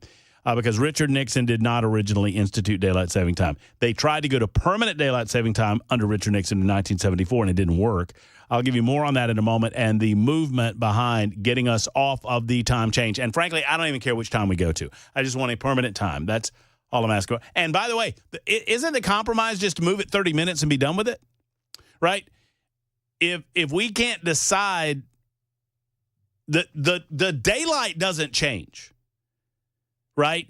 It is a common myth that farmers wanted this. Farmers never wanted this. Farmers don't want it because the cows don't care what time we think it is. They're going to need to be milked when they need to be milked. The roosters and the chickens don't care what time we think it is. Right? So the farmers haven't been pushing a lot of this one way or the other, or haven't historically. I would say that all we have to do is if you want to compromise, instead of it being, you don't want it to be 6:42, that's standard time. You don't want it to be 7:42, that's daylight saving time. Well, then at the snap of a finger, let's make it 7:12. Bing. And we're done. We split the difference. How about that? Just split the difference. You don't want this, you don't want that, split the difference. This is what happens when you this is playing God. This is too much power. Well, I mean, we've already done that. And I know. This is what happens when you try to play God. Split the difference. That's all. I just don't like it dark at 6:30 at night. 0152, thank you so much. Says Matt, nice adjustment to the 4-hour time slot. You own it. Well, I probably own about 3 hours and 10 minutes of it. Have you gotten used to doing the 4 hours compared to the 3? Is it like a noticeable difference? Well, I did 4 hours of talk radio for 20 years. Something like that. So, I mean, some of that was with a partner. When I moved to mornings in Birmingham, I had a radio partner, which is a little bit of a different dynamic. But when I was in afternoons, I did 4 hours. No, more often than not, with the 3-hour time slot, I feel like, believe it or not, this takes a level of energy. I know people don't think that it does, but it does. But I'm not digging ditches. Don't get me wrong. I'm not actually working for a living. I absolutely love what I do on a day-to-day basis, and I thank you for making me a part of your day. I mean, I so deeply appreciate that. But the difference between 3 and 4 is really I don't get to enough stories during the 3 because I like to dig. I dig into the stories a little deeper, and I'm curious what you think about them. So we're going to run through some of these drones, and then I'll try to get you some DST knowledge. James in Lebanon, what do you think about these drones, James? Hey, brother, here's what I think. You heard the Pentagon spokeswoman. She said these are not U.S. military drones. Mm-hmm. you're seeing these drones, green light on one side, red light on one side, on some of them. Mm-hmm. That's a FAA regulation. So I get online and I'm looking, HR 5351. HR 5351. It passed September 13, 2022. It's the Drone Infrastructure Grant Act, Drone Infrastructure Inspection Grant Act. We funded it. Obviously, our government believes we might be behind or potentially could end up falling behind some of our adversaries on the drone technology.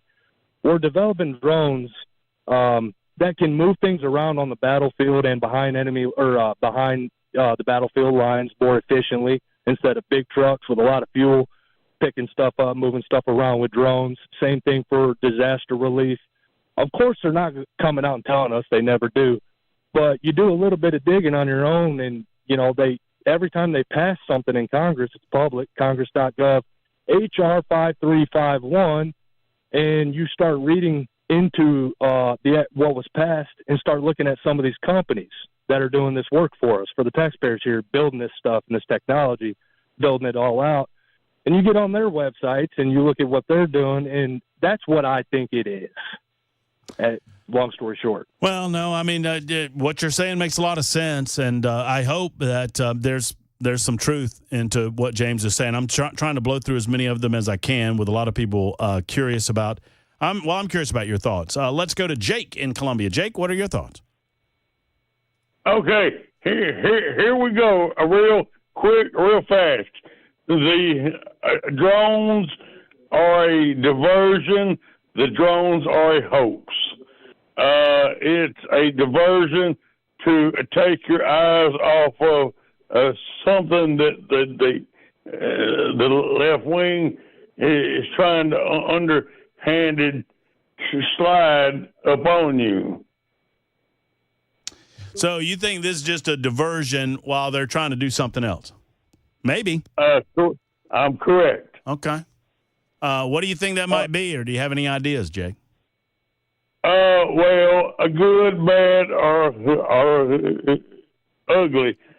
If you'll look back over time, you will see that they are, every time they try to do something, they implode a diversion. Yeah, like just a big old head fake.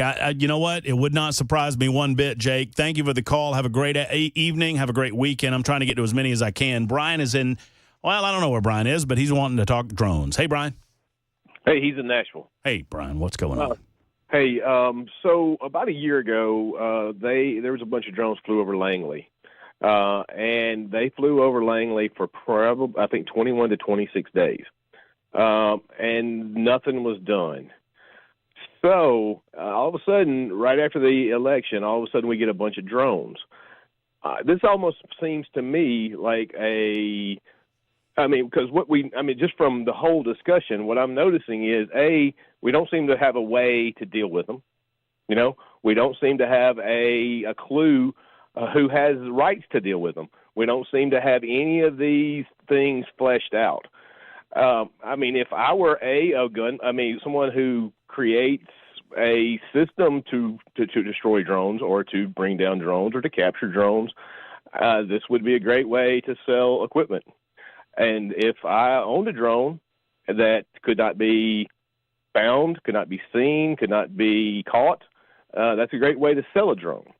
Also, whenever you look at this, a lot of these drones, they seem to be using, they're sitting over certain areas for particular reasons. The reason you wouldn't, test a drone over the desert is because there's nothing to capture. You know what I'm saying? Mm-hmm. Like, if you have a flying drone that captures radio signals, if you have a flying drone that captures cell signals, that acts as a cell repeater, something like that, you want to put it somewhere where it actually is going to act like it should if it's on a battlefield. You know what I'm saying? This seems like to me that you can't replicate the real world application in a desert. In other words, correct. Right. Correct. I mean, and those drones. I mean, we watched. I mean, if you've paid attention to the Ukraine war, I mean, there's a lot of things that have changed with electronic warfare. A lot of ways that they're shutting these drones down. I mean, this just seems to me. I mean, if they're sitting there saying, "Hey, for sure, there's not an Iranian ship launching these drones over the country." Yeah, they're okay, fine. Right. They're saying that for sure. That is not the fact. Okay, I mean. Well, they can't have it both ways. They can't have it both ways. They can't tell us they have no idea what's going on, but for sure this isn't going on, right? They know what's happening. I mean, honestly, if I were one of these people who made all these things, this would be a great way to say, hey, look, we are vulnerable. This is our vulnerability. If this is us doing this, somebody here, this is a great way to show the American people and to show Donald Trump coming into the office, hey, this might be something you want to take as a serious. Yeah, no doubt. Situation. I mean, hopefully the right people are watching and listening. Brian, I got to leave it there, and I'm sorry for those of you waiting. It is 50 after the hour. Time waits for no man, not even this guy. By the way, it's my 3-year anniversary on Super Talk 99.7 WTN. If I have the time, I'll tell you what I think about that in just a moment.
Winding down our visit together on the drive, Supertalk 99.7 WTN. I apologize to those we will not be able to get to, Seth and Wesley and Nathan. I also apologize for not getting further into the daylight saving time talk. Just real quick, the Standard Time Act of 1918 was instituted because of World War I. We instituted what was called wartime during World War II. After the war, local jurisdictions did their own thing. In 1966, the Uniform Time Act standardized daylight saving time. Permanent daylight savings time, or saving time, was enacted for the winter of 1974, but there were all these complaints about kids that had to stand at school bus stops in the dark, and so they abandoned that, and now we have what we have. There's a movement to standardize it and not to switch the clocks back and forth, and I'm all about it. And I would prefer to stay on daylight saving time, but you know what? I don't really care. Just stop switching the time. Just stop switching the time. That said, I want to thank all of you, every single one of you, that spend time with me on a daily basis. Today's my 3-year anniversary on Supertalk 99.7 WTN. I started my show in the midday, noon to 3, on December 13th, 2021. Obviously, it was in the aftermath of the loss of Phil Valentine, and I cannot thank all of you enough that were still suffering and still are pained by that loss, that welcomed me to be a part of the Supertalk 99.7 WTN family. I can't tell you how much it means to me. Thank you so much. I look to honor Phil and Brian Wilson coming up in the new year when we start the afternoon version of the Matt Murphy Show starting on January 2nd. Have a wonderful evening. Have a wonderful weekend, friends. And we'll talk to you on Monday at 3 p.m. Until then, hug your loved ones. So long, everybody.